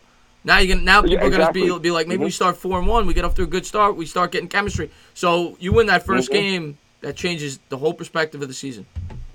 Oh yeah. So I can't wait for it though, man. And Rudy, man, always love when you call in. You have been with me since damn near the beginning. Great supporter of mine, and I really appreciate the call, buddy. Yeah, brother, always, definitely. You'll be hearing for more from me in future shows. So I appreciate it. We're gonna be live tomorrow. Bad Dog and me will be doing the Giant show tomorrow, so I hope to see you there. All right, cool. Yeah, I'll be there. All right, Rudy, man, have a great night, buddy. All right, brother, be good. You as well. Bye. Can't they franchise tag Zeke? That's a good question. I think no, they used it on Lawrence, didn't they? What's going on? You're on live. Thank you for calling in.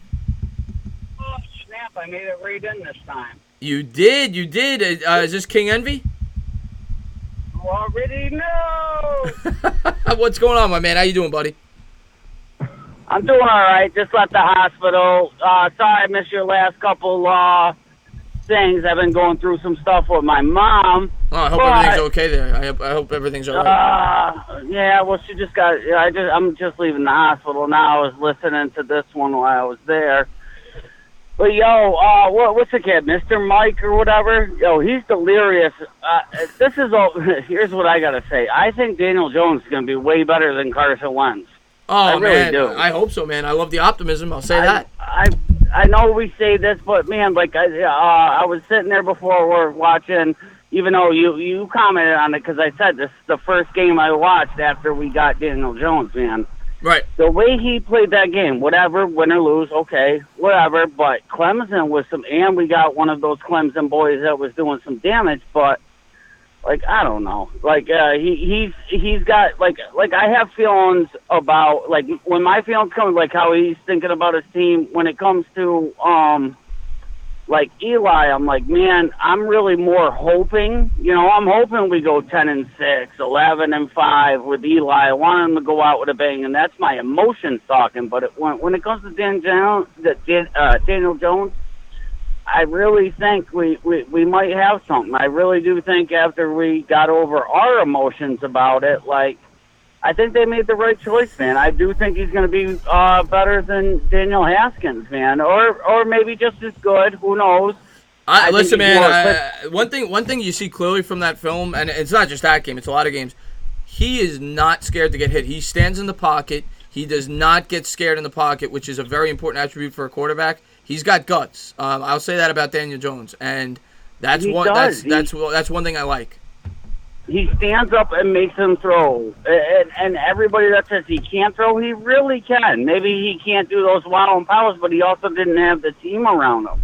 Oh, yeah, no offensive line. They dropped 38 balls. If we can, all those drop passes, all that, if we can put a good offensive line behind him and a couple people that ain't going to drop every good pass, you know what I mean? Like, he was throwing things on a dime in all the film I watched.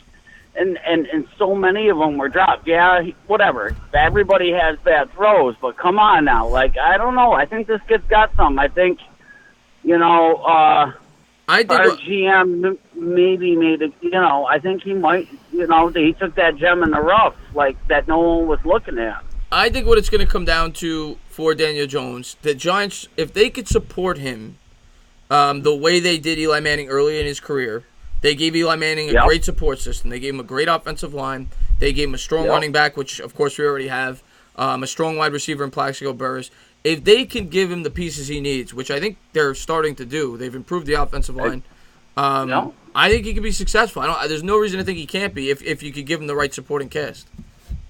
Come on now, and the way I look at him, I do look at him like a lot of people say, Peyton Man. Like I can see some of that in him, but he's also. I mean, I'm not saying he's like the most mobile quarterback, but boy, he's going to bring something different to what Giants have been at. You know what I mean? Oh, he can move. He can move. And with Barkley, you know what I mean? Yeah, you could do the check downs, or they could think he's going to check it down to Barkley, and maybe he's going to just run it. Yeah, I mean, I just think I'm excited about Daniel Jones, but I also don't want to see Eli benched. I want to see Eli go out there and at least have his chance at going out like a you know what I mean? Of like course. Just going out. Yeah. Well, he's going to get that chance. Eli's going to start the year. Of course. But for the first time in forever, if he doesn't perform, he's getting benched. Yeah, and it's going to be for a good reason. Not for no Geno Smith. Of it's course. It's going to be for somebody that can bring some. But I don't know. I don't know why. It's going to be for the guy that. It's going to be for the guy that we hope is the next Eli Manning. That's what we hope. And I really think Daniel Jones might be a little bit hoping. Obviously we're hoping here because we don't know until we see him, like you said, pads and that, you know what I mean, all the gear on and with some stuff. But just watching his college stuff, man, like he makes good decisions, like Eli. You know what I mean? Like Andy can run, and they had a crappy O-line, and he still won all those games. Like, he did not have a good team around him. He had a horrible team. I mean, just off of the Clemson team, like, they had that. They were all over him, but just there's just so much good stuff to talk about. Like I said, we all got emotional over Daniel Jones. We were thinking he was not our thought. No one was really talking about him until the week before the draft, and they're like, "Oh, they might draft him." Kid Blue was like, "There's no way." No, nobody expected. I didn't expect it. Because he didn't had all these pieces, and he could throw bombs down the field. He was the ground and pound and all that. You know what I mean? Like, I don't know. I'm excited. Oh, you and me both, man. I want to see what we got. I really don't think just because I was listening. I know after these injuries, I think he's going to fizzle out, man. I really don't think. You know what I mean? He didn't even get to win a Super Bowl. You know what I mean? Oh, you talking about Wentz? Yeah, well, I'm just talking about how the kid, whatever, Mr. whatever he was, Mr. whatever that you were talking to. Oh, Bigger Mike. Bigger Mike. Yeah, Bigger Mike, was all about, why this, why that. Carson Wentz, he's a good football player, but now he's got 2 injuries, man. What do you expect from him? He didn't even get to win a Super Bowl. He didn't get those chances. Now he's 2. I mean, 2. Those ain't little injuries. No. Holy crap! I got mad cap. Oh, you're right. No. We'll see. I mean, obviously the Eagles feel confident in him. They signed him to a big deal, but I agree with you. He suffered 2 major injuries early in his career. It's something that you got to at least worry about if you're an Eagles fan. But I'm going to let you go, buddy, because it's getting late, and I want to see if I get another couple of people in. But, man, good to hear you. All right, my man. Thank you so much for the call, buddy. I appreciate it. Sounds like he might have got pulled over or something. What's going on, Tam Hill? Tam Hill from across the pond in the chat. Been with me forever. How you doing, buddy? What's going on? You're on live. Thank you for calling in. Hello? Allah Akbar. Okay. Allah Akbar. All right. You have a good one. Next call. You're on live. Thank you for calling in. All right. We lost 2 callers there. Last coach that sat Eli got 100%. But I think it was more so for who he sat him for, more so than the act of actually sitting him. I think it was more so that he sat him for a guy that we all knew wasn't part of the future. And it sounds like we've got Chris Sinor on the line. Well. What is going on? Well, I don't want to talk sports right now. I just want to show my appreciation for the channel. I really appreciate your work, Chris, on the Knicks. The Knicks is your content on the Knicks is blowing up. I really like your channel. I mean, not enough people talk about it, so I just want to call in quickly. Chris Norman, I appreciate you. You're probably my best subscriber. So I mean, I appreciate you, a lot. So I thank you for calling in. Thank you for helping me out with everything you do for my channel. Yeah, you gotta be on ESPN. I don't want that one reporter. Oh, right, that's his name. But he always bashes Rivers on being crybaby and everything. I don't want him. But yeah, you're gonna hit $1 million in probably in a year or so. So $1 million? I think it's gonna take a little longer than a year. I'll be there. I'll be here saying that I was here at 2K. Okay. I appreciate all the support, Chris. I really do. I appreciate all the support. Yeah, just get up on your channel, man. I realize your channel. So yeah. Thank you, Sinor. Thank you for the call, buddy. Yep. That's Chris Sinor. If you haven't done so, go check out his channel. Brandon, we're gonna wrap this up. I'm not taking second time callers, but if somebody calls in, I'm gonna wrap this up in about 7 minutes. But what's going on? You're on live. Thank you for calling in. Finally, oh my God, bro! I've been trying to call him for like an hour. Sounds like this guy is a superstar. Sounds like we got a Jet fan on the line, Ronaldo. What's going on, buddy? How you been? Long time no talk. I've been good. I've been busy. I've been real busy, but finally, I'm back and I'm ready to dig into you Giants fans because you guys all make me sick. All right, I mean, let's dig. Let's go. I got a lot of points. Okay, so get ready for this. Number one, what was the video you just posted? I have never seen such a biased video in my life. That Daniel Jones video against Clemson. There is nothing in that. I literally watched the entire video. Well, did you watch the whole video? I watched the entire video. I watched. What? Wait. You didn't see any positive plays out of that video? I saw positive plays. The guy's a quarterback. I would hope so. I would hope he can make a play or two here and there. I mean, come on. Okay. Okay. I'm not applauding 5-yard dink and dunks. Like, I'm sorry, that doesn't impress me. Okay. You know what I mean? Okay. I understand that he had a bad offensive line, a bad team. He's going against the national champions. I understand that. Mm-hmm. But there was not. Okay, yes, the guys drop passes. They're not NFL guys, just like him. He's not an NFL guy. I'm sorry, but you Giants fans are delusional.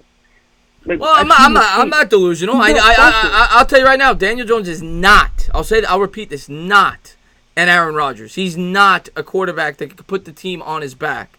However, I do believe he is a quarterback. He's a backup. No, he's not a backup.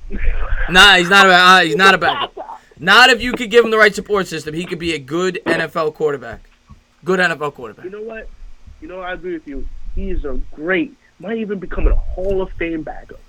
I can applaud you for that. A Hall of Fame backup? Has that ever happened? Dog is just as bad as you. You guys are just delusional Giants fans. I love trolling him too. I'm not delusional. Giants are going to finish 7-9 this year. 6-10, 7-9.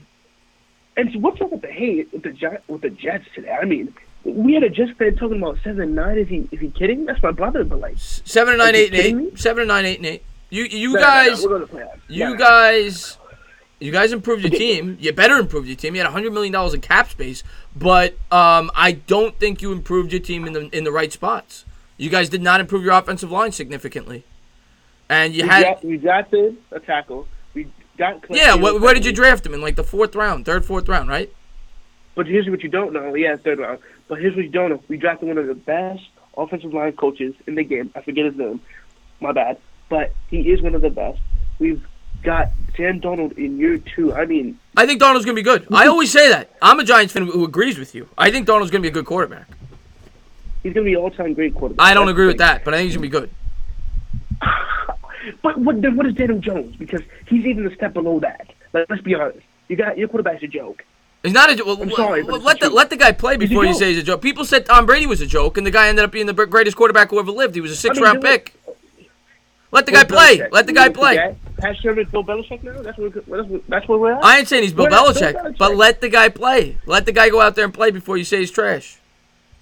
If he goes out there and plays horrible, go ahead.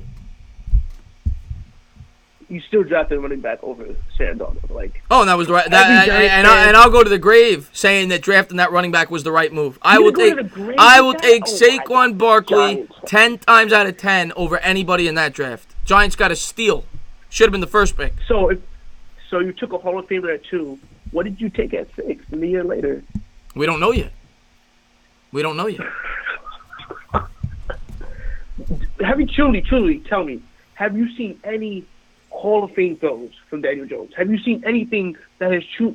I haven't seen him.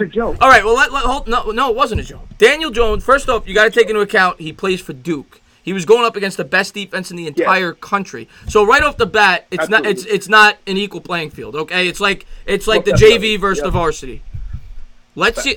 Do I think that Daniel Jones can make NFL throws? Yeah. In that film, you saw him with a man in his face throw it 50 yards down the field right in the guy's mitts with a guy about to smack his head off. So Daniel Jones, I'm not saying he has superior arm strength, but I think he's capable of making the throws that need to be made. I think he's mobile. I think Daniel Jones, with the right support system, could be a good quarterback. I'm not saying he's going to be great, but I think he'd be good. I mean, I'm gonna be there. I think he'd be Alex Smith. I think he could be a little bit better than Alex Smith. That doesn't win you a Super Bowl. That doesn't get you, and it's not your fault. It's not your team. It's not your fans' fault. You guys didn't want him. It's not your fault. I understand that. Well, I'm gonna give you quarterback. I'm gonna give you tons of quarterbacks that were worse than Alex Smith that won Super Bowl. I mean, there's a lot of them. I mean, there's tons. I mean, if Peyton Manning, his second Super Bowl was the worst quarterback in football. If you have but he's Peyton Manning. Yeah, but he sucked. I mean, Trent Dilfer, Brad Johnson, the Redskins won with three. Peyton Manning does not suck. I don't care what age he is. You can never call the guy was in a wheelchair. He was done. He was done that year. So what has Eli Manning done the last 4 years? He's been done. Eli Manning. Odell Beckham hate. I'm not saying we're gonna win a Super Bowl with Eli Manning. I'm not saying that. I mean, and then Bad Dog talks about how the Odell Beckham was a cancer in the locker room. How this guy. I mean, I've never seen so many people hate on a 25-year-old successful black man more in my life than I've seen Mr. Bad Dog. The guy hates him damn near. Wait, who hates who? Beckham, Mr. Bad. I mean, like. Whoa, no! Don't make this a race. Don't make this a race thing. It has nothing. It has nothing to do with race. Odell Beckham. I never said that. I just said successful. That's all I said. No, Odell Beckham. Odell Beckham was. I mean, you have to at least admit that the guy was not a great teammate. I mean, I know that the people say he was great in the locker room, but Odell Beckham, he went out of his way to throw his quarterback and coach under the bus. I think he was fed up. I mean, I don't care. You don't do that. If you're a good teammate, you keep that in. Oh my God! Thank you so much, Dayman, for the super chat. I really do appreciate it. This guy needs to go back to his mom's basement. Sam Darnold hasn't shown anything yet. That's disrespectful. Yeah, he doesn't even have a profile picture. That's tough. Yeah, I'm having a good time talking to you. I always like debating. And I know you're a good subscriber of mine. I know you said F this dude. Nah, y'all bugging. This is what I'm talking about. Giants fans, just handle the truth. It's the truth. Your quarterback sucks. You have Saquon Barkley hurdling. You're the next Barry Sanders. Like, whoa, it's okay. Whoa, we Yeah, we have the next back. Well, first off, Saquon Barkley to me has the potential. Yes. I'm not saying he has the potential to be the greatest running back who ever lived. That's how talented this guy he's is. an all-time great back. Okay. But it doesn't. The offensive line is getting better. Okay, the offensive line is getting better. The defense is improving. Give this team another year when they have $80 million to spend in cap space to surround Daniel Jones with the talent he needs. If they're not good then you could say fire Gettleman. Say he was a moron. Say he was an idiot. You got to give Gettleman. I'm not saying you're a Jet fan, but Giants fans got to give Gettleman 3 or 4 years to do what he has to do. If it doesn't work out after that, he's gone. But I'm not going to judge him on this year's team. It's not a finished product yet. Got to wait at least 1 more year. I just hope that Daniel Jones turns out to be whatever Dave Gettleman thinks he is. Because if not, it's going to be, tragic for Giants fans. And I wanted a good rivalry. I wanted a. I think you're gonna get one. Something. I think you're gonna. Well, you know what? You know what I'm gonna say, Ronaldo? Worry about your team. Worry about your team because your Jets ain't there yet. To be fair, yeah, we're not there yet. You worry about your Jets. I'll worry about my Giants. And to be fair. And maybe we'll see each other in a couple of years where in the playoffs. It's been fun, Chris. I'll talk to you later. Ronaldo, man, thank you so much for being a great subscriber. Just had a little fun there on the phone conversation. Great talk. All love. All right. That was fun. Crazy Dog in the house. What's going on? And I saw Sports Fury in the house, by the way. If you have not done so, I'm going to be working with those guys. So go on over that channel and sub those guys up. They got a great channel over there. What's going on? And Last Jedi, I'll tell you when you can sit. What's going on? You're on live. Thank you for calling in. What's up, Chris? What's going on? Who's this? This is DJB. Oh, great subscriber of mine. What's going on, buddy? Big Giant fan. Yes, sir. What's up, buddy? Yeah, first one to start. That was a great video you did with the Daniel Jones. Oh, I appreciate that, buddy. I do appreciate that. That was a great video, man. I really love that video. Yeah, I plan on doing more of those. He did a really good job. I appreciate that, man. I really do. Only if he had, better receivers and a better offensive lineman, they could have won the game. But it's like Dexter Lawrence, he was looking pretty good, too, though. Knocking down. Oh, my God. He was all over the field. Getting some tackles. He was looking pretty good. Oh, he's a monster. He was a monster in that game. Right, the dude is big. Dexter really big. Lawrence, for a man his size, can move and he could jump. I think the Giants are definitely going to play him a little bit on the outside. Not obviously the outside linebacker, but on the line, on the DN spot. I think they're going to mix and match. I saw him coming in with that pressure. Yeah, he's an athletic big man. I like him. Yeah, I like how Daniel Jones. I like his athleticism. I saw the play when it was a 3rd and 15. Daniel Jones just picked up and just ran for 11 yards when I thought he was just sacked. Oh, when he almost got his head ripped off. I'll tell you. Yeah. I want to do another film review on the North Carolina game. He ran for 170 yards in that game. Fact. Daniel Jones can run. I'm not saying I don't want him to be a running quarterback, but if he needs to use his legs, he's fully capable of doing it. Yeah, not like Eli, because Eli he just takes sacks and just go down. Yeah, I still love Eli. You know that. But, yeah, I still love Eli. Yeah, Eli's my guy. 2 Super Bowls. Yeah, Eli's my guy. 2 Super Bowl MVP. Eli's my guy. Yeah. But I think Eli definitely had a stronger arm coming out of college than Jones. But I think Jones is definitely more athletic. I think they're different types of quarterback. I know everybody compares them because they're the same height. They learned under the same coach in college. They kind of have that dorky white guy look, so people say that. But to me, they're not that similar in terms of a skill set. I think Jones, when I watch Jones, I say he looks more like an Alex Smith to me. He looks like a guy that can move in the pocket. He's smart. He's cerebral, much like Smith. But he may have a little bit better of an arm than Alex Smith. I think his ceiling's a little bit higher than Alex Smith, maybe. And that's no knock. Alex Smith, his last 7 or 8 years in the league, has been one of the top 10 quarterbacks probably before the injury. So, but that's the type of quarterback I think Daniel Jones is. True. I think Daniel Jones was a smart move. At first, I was hating him. on him. I'm not even gonna lie. I was just mad when we drafted him. I still think we should have went with Josh Allen and then got Daniel Jones. Cause trust me, no one wasn't going to get Daniel Jones at 17. Yeah, but we were going to get him. Yeah, but no one else was about to get him. Josh Allen. Yeah, I mean, you know how I felt about Josh Allen. I think Josh Allen has the potential to be a Khalil Mack type player. So I still think it was the wrong pick. I hope they prove me wrong. You know, and I was never. I didn't hate Daniel Jones. I know my video looked like I did. I hated where they took him.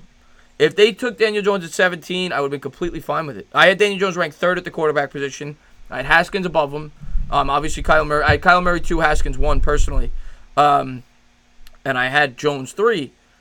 But I didn't hate Jones. I see what people like about Jones. I just wanted. Yeah, I just wanted very Josh. smart quarterback. Yeah, I just wanted Josh Allen. Same. You know? Like especially where we took him at. I really wanted Haskins, but I would have felt a little better about taking Josh Allen at 6 and then getting Daniel Jones at 17. Well, and then the other thing they could have done, and what people will say forever, but who knows? Maybe the trade out. And by the way, I want to say hello to Mel Sinclair for popping in. John Cardinal, thank you. Tommy H, thank you for being here. Hot Take Hockey, thank you for being here. The thing I'll say about, and go over and subscribe to Hot Take Hockey, by the way. That guy does great work. But the thing I'll say about Daniel Jones is I do see what the Giants saw in him, but I think what they're going to always be questioned about was they could have taken Allen at 6, and they probably still could have traded up if they didn't think Daniel Jones was going to get to 17. They could have moved up to 9 or 10 or whatever. Now, there's no guarantees. Maybe they thought we need to take this guy regardless. Maybe they didn't think they had a trade partner. We'll never know. But they certainly had the assets to do it. I mean, I think they had like 12 picks, and they had the 17th pick overall. So we'll never know, though. You know, we'll never know if they had an opportunity to do that or not. Or maybe the Giants didn't like Josh Allen. You know, we'll never know. Yeah, it could have been that. Could have been that, too. Yeah. But things happen for a reason. Yeah. Yeah, we'll see, man. Hopefully it works out. That's all I'm going to say, man. That's all we can hope for, man, is it works out and Dave Gettleman knows what he's doing. Yeah, but guys, I'm kind of getting a little sleepy. Yeah, me too. But I'm trying to build this show. I want to start doing this. I want to get it because I don't get home from work till about 9:50 right now. So I want to start this show. I want to get this show going. I want to have an NFC East show, just a solo show every week, call-in show, and then obviously my Giant show as well. But I want to get this up and running so that way we get to talk to some other fans, Eagle fans, get to hear other perspectives. But thank you so much for the call, man. I really do appreciate it. Thank you, man, for the videos. Thank you for what you all done, streaming the game. Like, thank you, man. Thank you, man. Really do appreciate it. Thank you for being. You know what? When I get calls like that means the world to me. So thank you for that. I do appreciate that. You're welcome. All right, buddy. Have a good one. See you later. All right, buddy. Next call. You're on live. Thank you for calling in. Thanks, bro. You're my favorite. I appreciate that. Who's this? Sharice. Sharice. Sharice Johnson? Yep. What's going on? You're a basketball fan, right? Yes. Oh, yeah. You've been with the channel for a while. I appreciate the call. What are you doing up? I don't know. Well, there's no school. It's summertime, right? Yeah. I appreciate the call. Anything you want to talk about? No, I just want to say hi. I appreciate that, man. I really do. I appreciate you being a great subscriber of mine, tuning into my streams, watching my videos. It means the world to me. I know. Thanks. All right, you got it, buddy. You got it. Bye-bye. Have a good one. I didn't mean to hang up on him. Damn kids calling at 1 a.m. Yeah. All right. Next caller. How are you doing? What's going on? You're on live. Thank you for calling in. Chris, I made it home. What is going on, Darnell? How you doing, buddy? Good, man. How you, man? How's everything? I'm doing good, man. Just trying to start this new show here, a little NFC solo show. I want to start this up this year, so figured I'd try it, spur of the moment type thing and see if we get some people to call in. Seems a lot of people showed up, so hopefully this is a success. How was work, buddy? I know you work late. Man, it's, another day, another dollar. You know how that goes. Yeah, yeah, man, I hear that. Nothing crazy. Like, everybody usually leaves out around about 7, 8. Then I usually got the whole building to myself to, 12. Yeah. So, I just wait for my relief ship to come in. Once he comes in, I'm out. That's awesome, And it's funny, like I said, yeah. So I saw the show. I was like, oh shit, because I was just, I was watching a movie and shit, and all of a sudden I just, jumped on YouTube and I saw your show on. I was like, oh snap, ain't no crazy ass movie that.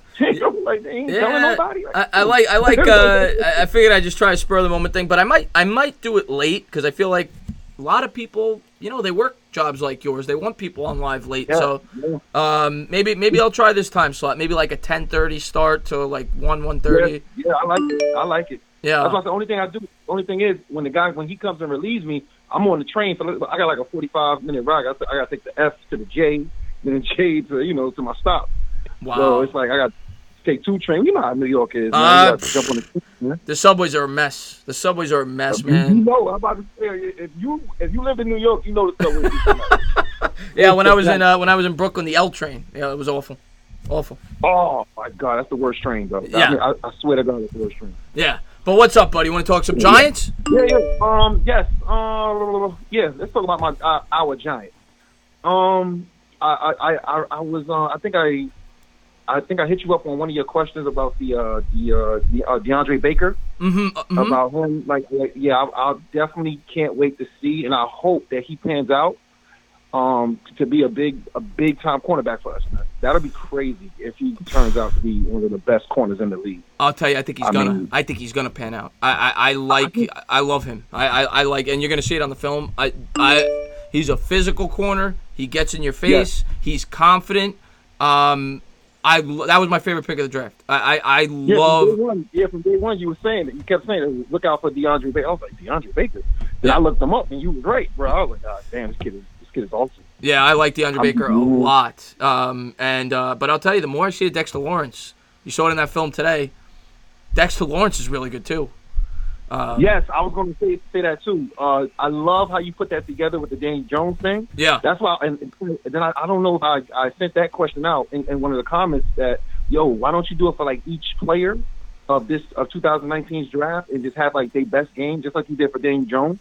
Have it for like Dexter Lawrence and then DeAndre Baker. Yeah, I'm gonna probably do that. And in season, I'm probably gonna do a breakdown of the game film of the previous week's game. So I like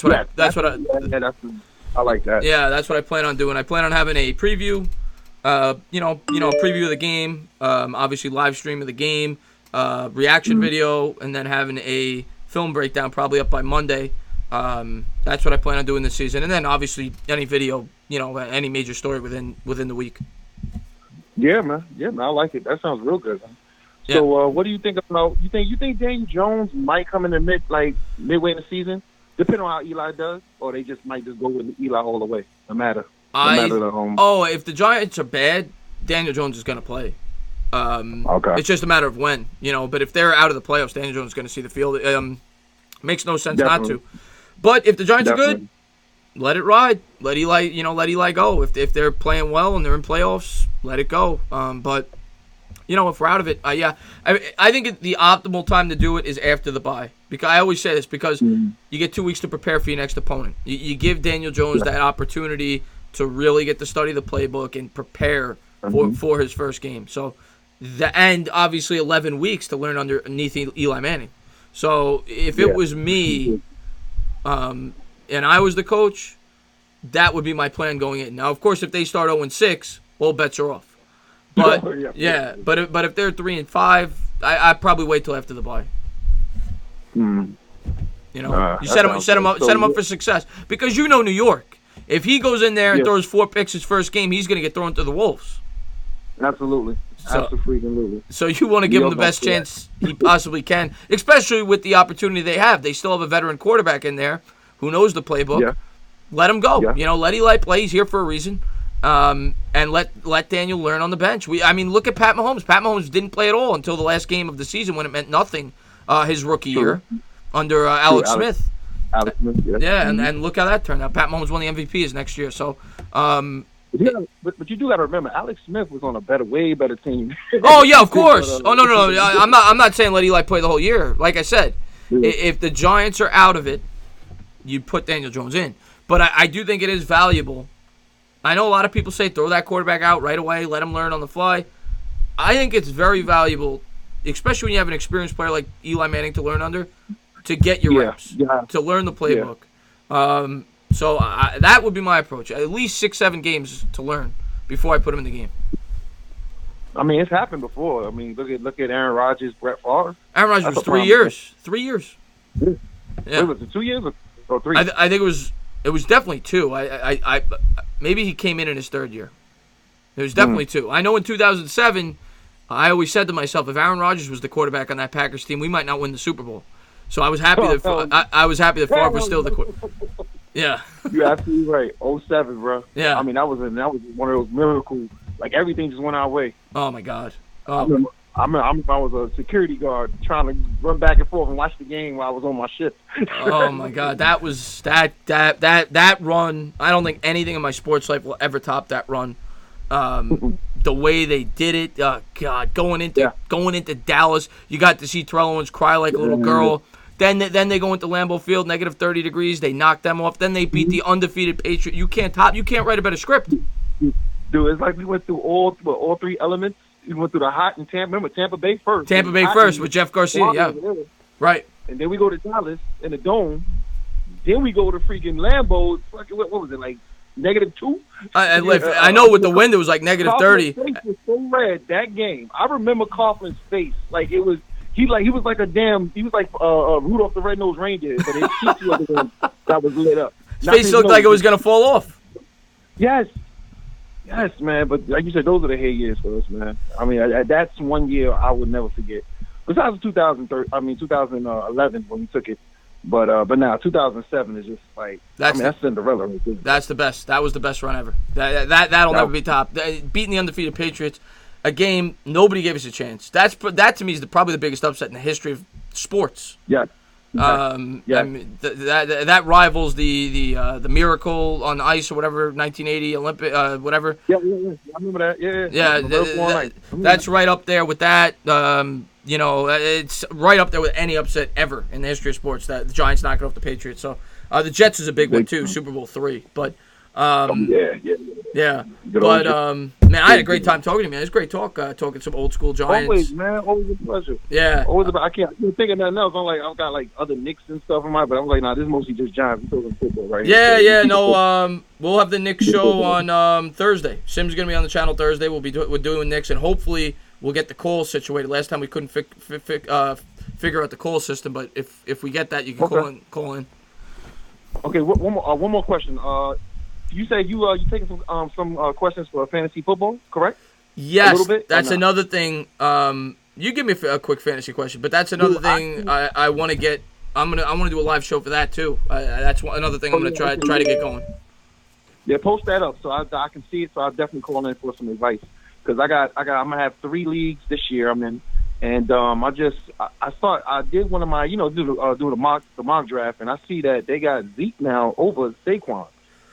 So I was like, every time you pick, if you picking first or second, you got. Of course, I'm going for Saquon. Yeah, in PPR league, it's a no-brainer. In standard, you could argue Zeke, but I'd still go Saquon because I think Saquon is going to get fed this year. Oh yeah, Saquon's number 1 in my opinion. He's number 1 pick in any fantasy draft this year. Even PPR. Yeah, definitely PPR. He's a beast in PPR. Okay, definitely. Yeah, he had 90 catches last year. Yeah, that's what I'm saying. Yeah, but Darnell, man, I'm gonna let you go, man. I just want to say thank you for being such a great subscriber. Thank you for the super chat earlier too. I really do appreciate that, and no doubt. Thank you, man, for all the support on the channel, man. I really do appreciate it. No doubt, brother. You keep going, keep doing your thing. Like I said, I'm always gonna support you, and yeah, man, keep it going. I appreciate it, buddy. Have a good one. You too, man. Have a good night. All right, great call. Next call, you're on live. Thank you for calling in. The Entertainer After Dark. Well, if it isn't Texas, the smoothest voice on YouTube, you needed your own channel just for voiceovers. I mean, it's unbelievable. What's going on, buddy? You to say, man. I appreciate that. Not too much. I'm up late. My neighbors are loud, and so I turned on YouTube, and there you are. I know last year you weren't a fan of the NFL, right? Because that's why you were rooting for the the independent league to do well. I was. Yeah, I'm not going to root for the XFL. I'm not interested in that at all. Right. Are you gonna be watching the NFL this year? I'm sure I will. I mean, I kind of watch with friends, you know, and I try not to bitch about it. I just stopped watching years ago, but yeah, I kind of paid attention. Of course, I watch the Super Bowls because it's really about being around friends and stuff. And right. It's not like I didn't know what happened, but just wasn't interested. And yeah, it's a little better now. And speaking of that, that's interesting you bring that up. One of the most fascinating and interesting videos you made. I know you're moving, so here's the thing. I'll get to it. I'm long-winded. All right. I want you to, when you get a chance now, finish up the Giants' history. I need a part 2, man. I know. I got to get on that. I've just been so. I'm definitely gonna finish that series. I haven't forgot about it. I've just been so busy with all the moving and everything. I'm gonna finish the whole thing. There's gonna be 4 parts, and then I'm gonna put it all together in a playlist when I'm done. I meant to do it every week, and I just got caught up with everything. But I'm definitely gonna finish that. Definitely gonna finish that. We set the bar high, Chris. Yeah. I'm sorry to interrupt you. No. Go ahead, so buddy. I'm looking forward to part 2. Yeah, man. Part 1 was I loved it. I love doing videos like that. They don't get a lot of views, but those are more for like guys like you, my diehard subscribers that really appreciate my content. And those are my favorite videos to do. When you do a history video, I love that. I love going back into team's history and because it teaches me something. I don't know all that stuff, so it's good to do that. I love doing that, finding out more stuff about my teams that I didn't know. It's one of my favorite things to do. Ask. I don't have a lot of Giants talk, and other than I'm looking forward to that video, part 2. But Chris, man, I want to wish you the best on your move, and I hope everything's smooth. And when you get a chance, we'll see that when it comes out, and the best time would be around the beginning of the season. So you've got a long time to work on that and make it good. Yeah. But I got to ask for my friend Bobby. I don't know if he's in the chat, but have you seen Mr. Softy today? I don't think Bobby's here, unfortunately. He usually is. It's probably I didn't announce this. This was kind of unannounced, so he's not here. I don't think today, but I'll pass the message, and I'm sure he'll be appreciative of you asking that. Well, Chris, I want to wish you God bless. I want to wish you a good night and say God bless. And I love your stream, man, and I love your channel. So you keep it up, okay? I appreciate that, my man. Great subscriber of mine, responsible for my intro with the smooth voice, Texas Liberty. Thank you for the call, buddy. All right, bro. Good night. All right, have a good one. Great call. Love that guy. Looked like somebody was trying to call in. I'll wait to see if we can get. There we go. Last Jedi, you could sit now. You could sit. I forgot to tell you. You could have sat a minute ago. I was gonna make you wait, but a minute ago I would have let you sit. What's going on? You're on live. Thank you for calling in. Chris, my man, I just want 5 more minutes. Just 5 more minutes. Brandon, I'm gonna let you call back, but I got 2 new callers on the line. I want to get them first. Okay, gotcha. All right. Next call, you're on live. Thank you for calling in. Hey, Chris, how you doing? Benny. Well, Benny, man. What's going on? But Benny, you know what? Hold on, Benny. Hold on 1 second. I'm going to take a picture of this real quick. That way because I lost your number. Hold on 1 second. You there? Yeah, I'm here, buddy. How you been, buddy? Yeah, I'm good. I'm not going to take much of your time. I just want to know, let you know that I've been watching you all the time. You and Sam and your talk shows, and I love the tape you had of Daniel Jones and the Giant battles and stuff like that. And also wanted to remind you to call me. No, I'm calling you, man. I'm definitely calling you. I really appreciate the call, man, and I hope you like that film. I know you. I'll tell you this. Out of all my subscribers, you know your stuff. And I always love talking. Always love talking sports to you. So I knew a video like that, people, you would really appreciate it because you know the game of football in and out. And I plan on doing more of those film reviews, man. I'm really looking forward to doing those. I love doing that, breaking down the film and pointing out things that I like. And of course, I'll always miss some things, but I just love it. I love looking at film. So yeah, man. A long time no talk. How do you think the Giants are gonna do this year? Well, they're gonna score a lot. But they're gonna give up a lot. They're gonna remind me of the Chargers back in the days with Dan Fouts. Yeah, I think it's gonna be. I think you're right, man. I could see. I said it earlier. I think they could have a top 10 offense. I really do. But the defense. Bottom 10 defense. Well, that's the problem. That's the problem. But Benny, if and I know you're a Penn State guy and you love Barkley, if they can establish that ground attack with the improved offensive line, I think you might agree that it could help that defense out a lot. With the time of possession, they'll be fresher. Absolutely. Towards the end of the game, you're going to need somebody to eat the clock. And the improvement of the offensive line and Saquon Barkley, that'll help a lot. I still don't think they'll make the playoffs. No, I'm not picking them in the playoffs. But if everything breaks right, you never know. But I'm not picking it. And I'm guessing bottom 7, bottom 5. Oh, you think they'll still be that bad? You think they'll be like a 5-win team? Man, this defense is terrible. Chris, who's your pass rush? Lorenzo Carter? Well, I'll give you 8 sacks. Well, Golden could be good. It could be good. And I'll give you the 2 nose tackles. Well, how are they going to share time? I don't know. Dexter Lawrence and DJ. I think from what I've read, I think Lawrence could be playing. I think they're going to mix and match where he might be playing on the DN spot a little bit. He's a stud. Oh my God. He's a beast. Oh my God. I love Dexter Lawrence. Absolute beast. And I love that the Giants are finally have some kind of depth at cornerback. I'll tell you, I wish they had a little more speed, and I can't really wait to get rid of Jenkins and some higher contract dudes. You know how I feel about getting rid of those high contracts with no value, with no production. $14.75 million, a lot of money for an aging corner. We'll see if they cut Ogletree next year. I could see him doing that too because that would save him a lot of money. We'll see. But the secondary it really does have a bright future. I do agree with you though that they don't have a lot of speed. They're more like bump and run cover corners. They don't have that elite athlete. But I do love DeAndre Baker. I do love Julian Love. And Sam Beal. So I do think they have a bright future in the secondary. And Jabril Peppers, I think you probably like too, right? Absolutely, Chris. They're perfect if you had a pass rush. Well, that's the thing. That's the thing we got to hope, though, Benny. And I don't know if it'll happen this year because it's an inexperienced secondary. But an improved secondary is going to give that pass rush an extra second probably to get after that quarterback.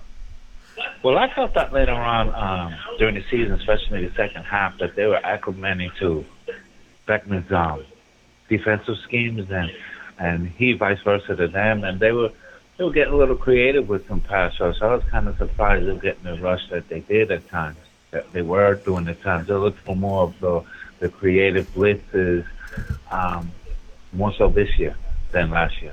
Yeah, and I think the defense could be better than people think. I'm not saying it's going to be good, like you said. I don't know if it'll be outside of the bottom 10, but the second year in Betcher's system, we'll see. I think Marcus Golden could be a big piece if he's healthy. Yes. And the X-Man. Yeah. We'll see how the X-Man does, the third-round pick there, Zimenez out of Old Dominion. Absolutely. I know you'll have a lot of people calling you, so I'll cut this short. One time I saw you by H.L. Dallas, 24th Street, around this co-op called Ravenswood. You actually did a tape. Are you serious? With H.L. Yes, you actually did a tape in your car, in not your car, in the Spectrum truck. Right. And there's the H.L. Dallas behind you. And I saw you, but you guys were pulling away. I was there. I actually lived near there, like 4 blocks away, and I was walking my dog. I actually saw you. That's funny, man. I actually saw you, and I'm not fast enough to catch you. You were driving away. I said, son of a... and then when I saw the video, I said, holy shit, that was him.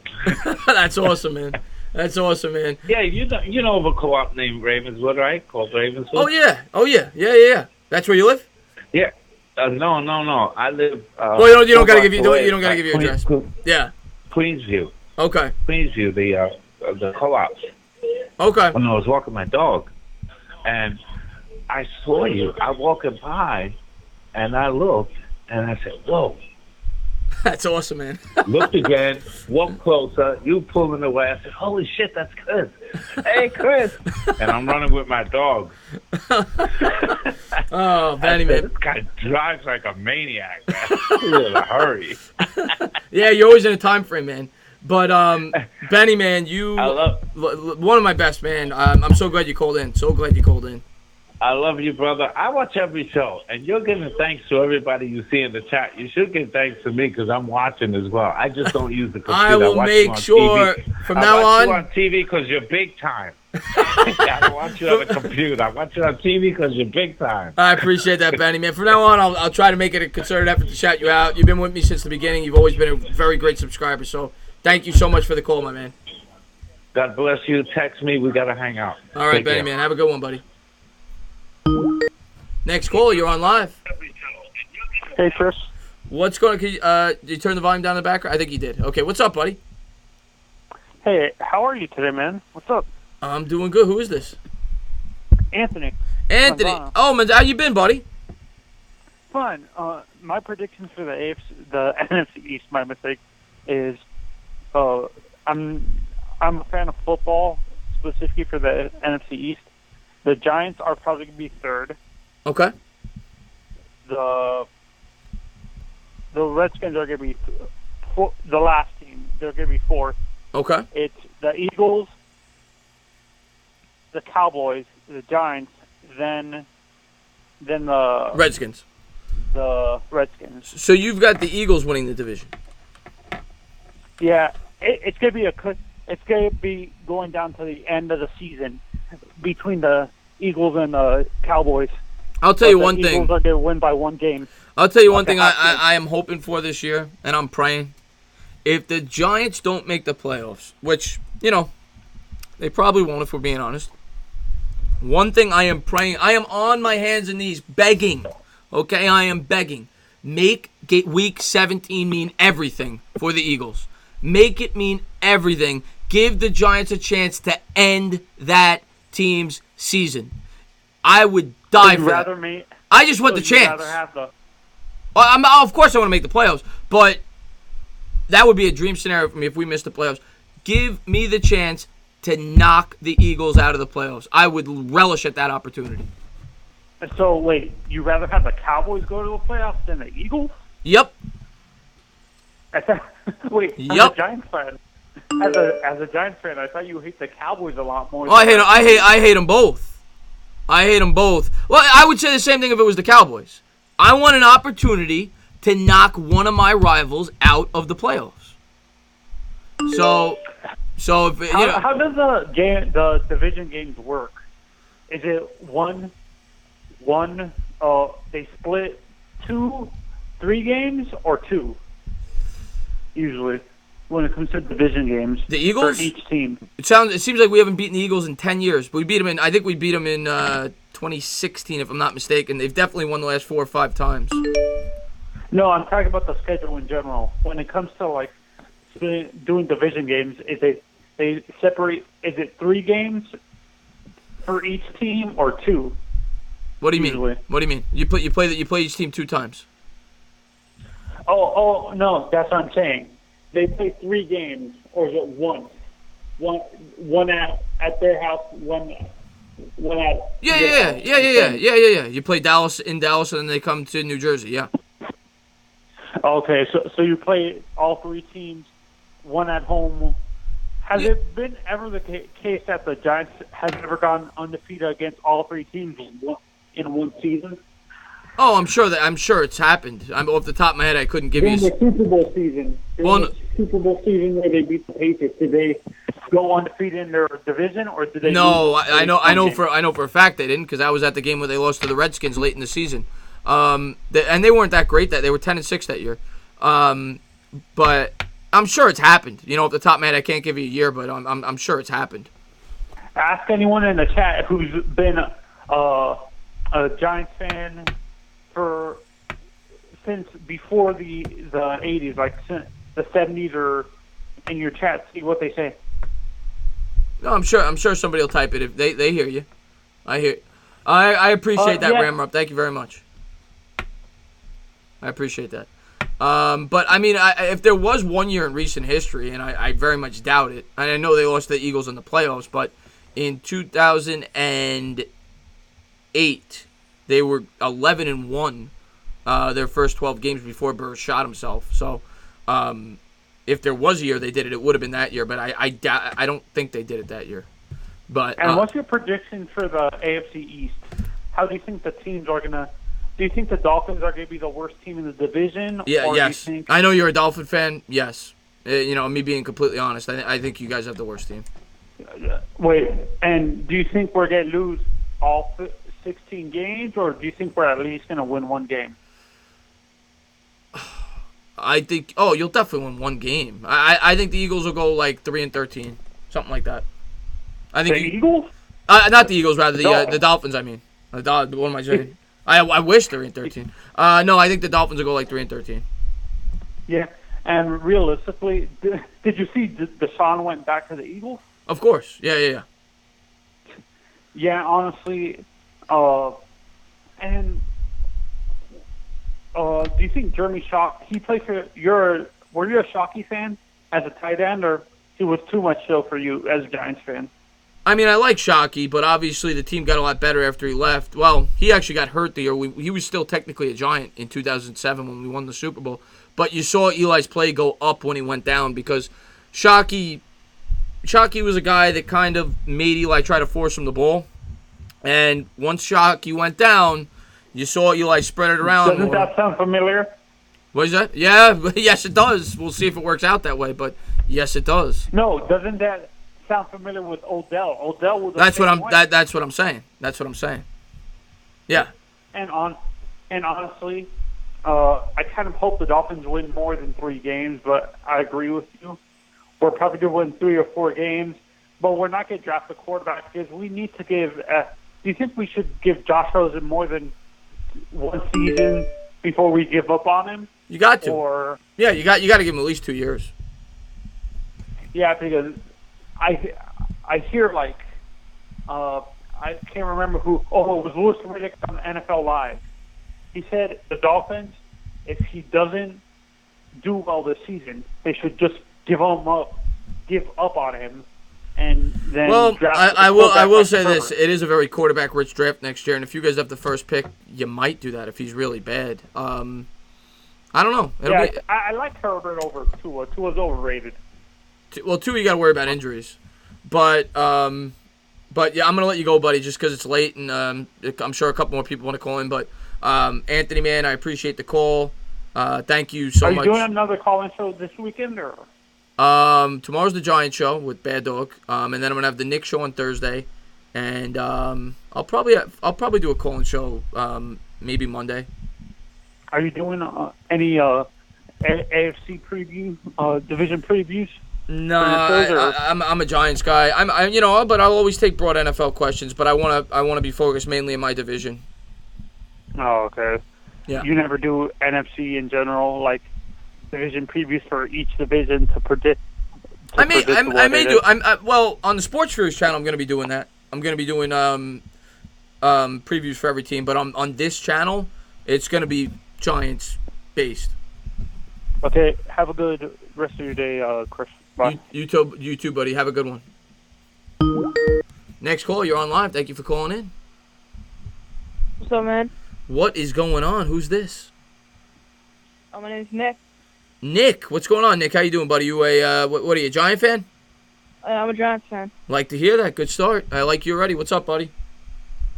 I got some questions. All right. Hopefully I got some answers. First question is this. Who would you say is your favorite player on the New York Football Giants? This current team or all time? This current team. Barkley. He's a stud. What else can I say? Oh, Barkley's a beast. Barkley is going to be, if he stays healthy, by far the greatest running back in team history. And he has the potential. He has the potential to be the greatest running back ever. I'm not saying he's going to do that, but he's got that kind of potential. Definitely. I can say he can definitely be top 10 easily. Oh, he's going to be top 10 if he stays healthy. Yeah. Yeah. another question is, who would you say your favorite pick of the draft this year? DeAndre Baker. Yeah, I liked a lot of guys, that they drafted, but Baker was a guy I was in love with. I would have been completely fine taking him at 17. Now, I know some people said that we kind of reached a little bit. I think some people had him going early second. But I love him. I love DeAndre Baker. He's a gamer. He's tough. He's gritty. He's a throwback. And he's confident. He wants to take on that number one target, and that's what I want in my cornerbacks. I want an alpha, and that's what he is. I love DeAndre Baker. Same. Yeah, absolutely. One more question for you. Yeah, go ahead. You think Evan Ingram will be a top 5 tight end this year, this coming up year? Fantasy-wise, yes. If we're talking all around, probably not, because he's still not that good of a blocker. But in terms of statistics, yeah, I think he's very speedy tight end. I think he's gonna have at least 780, 800 yards receiving. I see him catching for at least 7 or 8 touchdowns. Yeah, I think Ingram's gonna be heavily involved in this offense because when you look at Ingram's career, when Beckham doesn't play, Eli forces him the ball. Last year in 4 games, he had 32 targets that Beckham didn't play. Yeah, and then when he was the last couple games, he went off. Yeah, and those 4 games where Beckham didn't play, and the same thing with his rookie year, he went off the 12 games Beckham didn't play.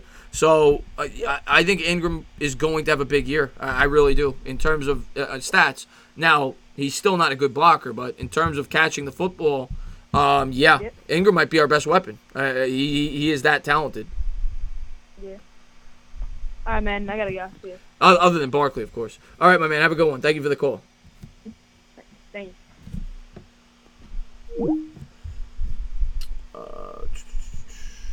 And it is 1:42. What's going on, Emil Craig? If Jones plays well in the preseason, do you think it'll be more pressure to put... Somebody actually asked me that earlier, Emil, and yes.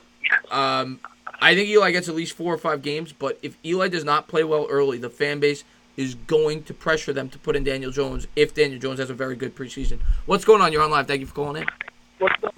What's going on, Afghanistan? Thank you for popping in, buddy. Who's this? My name's Sam. Sam, what's up, buddy? How you doing, Sam? I have this one question. You think if they had a better O-line at Duke, who would be a better quarterback? Dwayne Haskins or Daniel Jones? It's a great question because obviously Dwayne Haskins had a great offensive line at Ohio State, and he also played in a more of a stat-friendly system. It's tough to say. I still, well, if you've watched my channel, you know I like Haskins, but I think Haskins right now. I think Daniel Jones is a better quarterback in terms of the NFL. I think he's more ready, but I personally think Haskins' ceiling is higher. But I have a feeling that Haskins, the way he throws, is not like how Daniel Jones does. Daniel Jones can throw from a base without stepping up in the pocket. You could see Daniel Jones go 50 yards from just standing there and taking a hit. I didn't see that from Haskins at all. Haskins has an arm. Haskins can throw. You ever see him in under pressure? Like look up like Pro Football Focus grades. I know his pressure numbers are not good. I've read that. He's one of the, the PFF grade. He's not good under pressure. I've read that. Of course, he doesn't have the mobility of Daniel Jones either. But I do think my favorite trait. I have 2 traits that I really like at Haskins. I do think he has a really good arm, but I think he's a very smart quarterback. When you watch him break down film, when you watch him, the way he reads defenses, I do think Haskins is a very intelligent quarterback. I think Daniel Jones is too. I like both of them. That's a great question though. If Haskins was put on Duke, would he have been as successful as Jones was? It's a great question. Something we'll never know. Yeah. All right. See ya. All right, my man. Thank you so much for the call. I do appreciate it. Have a good night. All right. Really good question there. Really good question. Mofo. Yeah, we're going a little. I tried something different tonight. I didn't think it was going to be this popular, so I'm still getting calls. I want to start an NFC East show, and hopefully this grows a little bit. What's going on? You're on live. Thank you for calling in. All right, Chris, is it my time to shine, or are we we good? I got another person calling in, but I'll let you talk real quick. Go ahead, Brandon. Okay, thank you, Chris. Appreciate it. So, Chris, I just wanted to add another thing about the NFC East real quick. The way that the Cowboys played last year throughout their season, and if they still do have Rob Mariano, if that defense is the same, and Kellen Moore inputs the same system that what's his name had, Scott Linehan, then I feel like the Cowboys could be a 12 or 13 win team, honestly, because I feel like Jason Garrett, people give him a lot of hate, but that dude has done a lot for that team last year because they were 3-5. Brandon, I could hear you, Brandon. I could hear you, Brandon, but the chat could barely hear you. They need you to speak up a little bit. Oh, here. Okay, is that better? Yeah. Should be. Okay. So, I feel like a lot of people just give Jason Garrett a lot of crap, and I don't think it's right because he took that team to the playoffs last year. I get that they got Amari Cooper, but if they keep playing like that again, they're a 12, 13 win team. We're a 2 or 3 seed in the NFC, so I don't disagree with you. I mean, obviously I don't like Dallas, but I really like the way Dallas has constructed their team. I think that is the right way to build a football team through the offensive line, with the running back, with the defense they have. I really like Dallas's football team. And they're really young. And they have veteran leadership on the defensive side of the ball. Sean Lee. At the end of the day, it's gonna come down to if they can run the ball, they're tough to beat. Because when they can control that clock and that defense is fresh, they are tough to beat. We saw them hold the Saints to what, did they? I don't remember. Did they shut out the Saints? It was a low scoring game. No, it was 10 points. 10 points. Okay, whatever it was. Sure. But they have a great defense and they have a great offensive line and obviously Zeke, and if you don't, the way to beat Dallas, you have to force Dak to throw the football. When Dak makes over 30 pass attempts, they're going to lose the game. When Dak is between 15 and 25 pass attempts, you're in trouble. So that's the way to beat Dallas. You have to find it. And the year that the Giants swept the Cowboys, that's how they did it. They stuffed Zeke with Snacks Harrison. That's how you beat them. But it's much easier said than done. Yeah, and I'm gonna just add one more thing, and then I'll let you get to some other callers. I'll tell you this though, if I feel like the Cowboys should add another running back, maybe like a Jordan Howard type depth running back, or maybe I know the Eagles aren't gonna get rid of him, but maybe just get a second decent running back just to keep Zeke fresh. You know what I mean? Because for the playoffs, he'll probably be on a heavy load. So like what the Rams did with C.J. Anderson, they come behind Gurley. I feel like the Cowboys should do that. It's a good point. Keep Zeke fresh. They let Rod Smith go to the Giants. I'm not even sure off the top of my head who their backup running back is, but I mean, you always want to spell your. I mean, I said the same thing with the Giants this year. I want them to use Wayne Gallman a little more than they did last year because even though Barkley may get a few less carries, sometimes less is more because he's more effective. Being more rested. So I agree with you. They could definitely use a guy that could spell Zeke a little bit. But, Brandon, I'm going to let you go. See if I get another call or two. I appreciate the call, man. Thank you for being a great... I just want to tell you this real quick. I really appreciate you, man. You're always so nice to me, and you're always a great person. You got great content, and you're just a great person to interact with. Your knowledge about sports is just unbelievable, and I appreciate talking to you all the time and appreciate you talking to me. Oh, of just course, getting man. My opinions out there. I really appreciate you. Yeah, stuff like that means the world to me when I hear that. So I appreciate you, man. Thank you for being a great subscriber, buddy. Thank you for that. Yeah, no problem. Yeah, I'll talk to you soon. All right, my man. Have a good one. And it looks like Nick Howard brought the Dolphins and Turtles into the show. What's going on, my chess moss brother? I know somebody was trying to call in. I'm going to wait to see that. We're going late tonight, man. You guys keep calling, but I'll keep taking the calls. I'm a hard worker. Tina going to cry. There we go. What is going on? You're on live. Thank you for calling in. Chuck Sharps, man, I appreciate that, buddy. What's going on? You're on live. Hello? This guy's tried calling me a lot, but I don't hear him. Hello? Now I hear you. Who's this? This is Lucas Mel. My bad, Mike. My mic was on mute. Lucas Milk. What are you drinking tonight? Are you drinking the 2%, the low fat? What are you drinking? Well, I had a little bit of 2% in the morning. All right. Lucas, It's I know. almost 12 now. I know you got to be pumped up for football season. I know you're a big Giant fan. Yeah. I know you're getting ready for the season. We're 2 weeks out, I do. 1 week out from training camp. Tell me your thoughts on this upcoming season. I got my new Saquon jersey. I can't wait for this season. I really hope the Giants have a good season. Man, I hope so too. I hope they surprise people. I hope they surprise you. I hope they surprise me. Hopefully we get back to old school Giants football. We pound the rock, and we get after the quarterback. I tried to tell everyone around me that we're going to have a good season.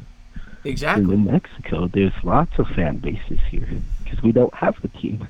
I know. Yeah. You're in no man's land over there. Yeah. But what every fan base. What are you most looking forward to this season, other than Saquon Barkley, the obvious answer? What player, what part of the team?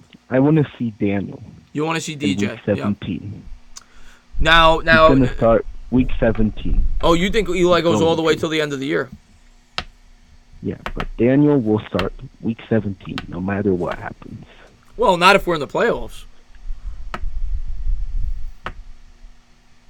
Well, they might do if we're good. I don't think it will happen, but if we are clinched in the playoffs, well, of course, then yeah, we'll see him. Yeah, of course. I think we're going to see Daniel Jones. But, I don't think we're going to be running away with any playoffs, and I think we're seeing Daniel Jones at some point this year. But I am in. Of course, we're also excited to see Daniel Jones. We're going to get to see a lot of him in training camp. I'm going to have a ton of content up about that. Anything I hear on training camp, it's going to be up on the page, whether it be Daniel Jones, whether it be Darius Slayton, whether it be the rookie defensive players. I can't wait, man. I cannot wait for this season to start. And I want to prove all the Cowboy, and I know we got some Cowboy fans in here. I see Poppy go. Yeah. I see Mosh. There's a lot here too. You know, I see some Eagles fans in here. I want to prove them wrong this year. I want to prove everybody wrong. I want to prove myself wrong. I want the Giants to go out there this year. I want the Giants to prove everyone wrong. And I want them to show some fight this year. I really do. And hopefully they make us proud this year. All right, man. Great talking to you. It's been a while. All right, my man. I really do appreciate the call, Lucas Milk, man. Great subscriber of mine. I do appreciate it. All right, buddy. Man. Enjoy the two. What did you say? Skim milk or 2%? 2%. All right, enjoy. Yeah. Enjoy. And I got my Saquon Barkley jersey. Got it for my birthday. All right. Color Rush? No, it's a white jersey. All right. It's really nice. Good stuff, man. Have a good one, buddy. All right. You too. All right, buddy. All right. 1:53 a.m. We went late tonight. I'm a freaking lunatic. We're still going. I'm going to give it a couple more minutes if somebody wants to call in. Let's see. We could answer some questions in the chat. We got winning. That's right. Let's go, champ. Everybody shits on the sperm cell. I'll shit on them for the rest of my life. I can't stand that team. Sorry. But I'll admit you guys are good. I hate to admit that, but you are. 60 people still in the chat. This is unbelievable. Anybody that is new, I should have said this. If you are new to the channel, subscribe. Drop a comment. Maybe give me a little thumbs up. Cheers. And don't forget to ring the bell. Chris, F the Giants, the Redskins, oh, God, Landon. Landon, big Cowboys fan in the chat. This is going to be a lot of fun. This show. Because I know we're going to get some Cowboy fans. I know we're going to get some Eagle fans. Some Redskins fans. This is one of the perks of being sexy. Will you ring my bell? Ring my bell. It is 1:55. We'll wait a few more minutes to see if somebody else calls in. Otherwise, we are going to call it a night. By the way, I want to shout this guy out again because that guy, I'm not even a hockey fan, and I enjoy his content. Subscribe to Hot Take Hockey. This guy's been here the whole time. I love that guy's content. Rafael DeLuna's in the chat. What's going on, Rafael? Well, I don't know if I'm ready to be the man. There you go. There's a little Creed for you. It's 5 to 7. Yes. It is 5 to 7 where you are. You're 5 hours ahead of me, Tam Hill. No, it's just phone, Chuck. You don't need Skype. You call the phone number. Can't wait. Crazy Mofo, you and me both, man.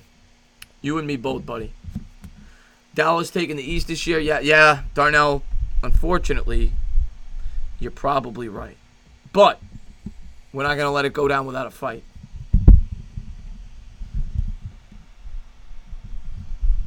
I appreciate that, HTH, man. You hit the bell 50 times already. Oh, Trivia Nights, yeah. No, Trivia Nights, it's going to be the same thing, buddy. For me, if I do one, you call the number. You call the number. But, guys, this show was lit tonight, man. This was a lot of fun. It's 1:56. Seems like nobody else is calling in. Took a lot of calls. We talked NFC East.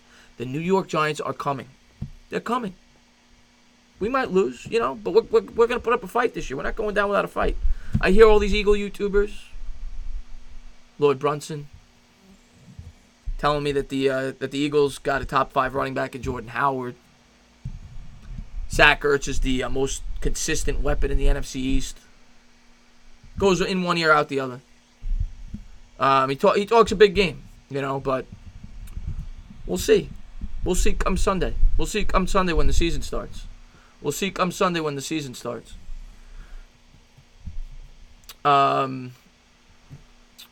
see.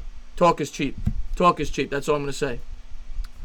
But guys, I had a great time tonight talking Giants football, talking NFC East football with you guys. This was a lot of fun. Cannot wait for week 1. Chris, you should officiate a full tilt fight. That'd be a lot of fun. Chris, you have a great night. And Chuck, man, I'm looking forward to it, buddy. I'm looking forward to it. What a great show tonight, guys. What a great show. Football's almost here. It's around the corner, guys. Around the corner. Thank you guys for being here.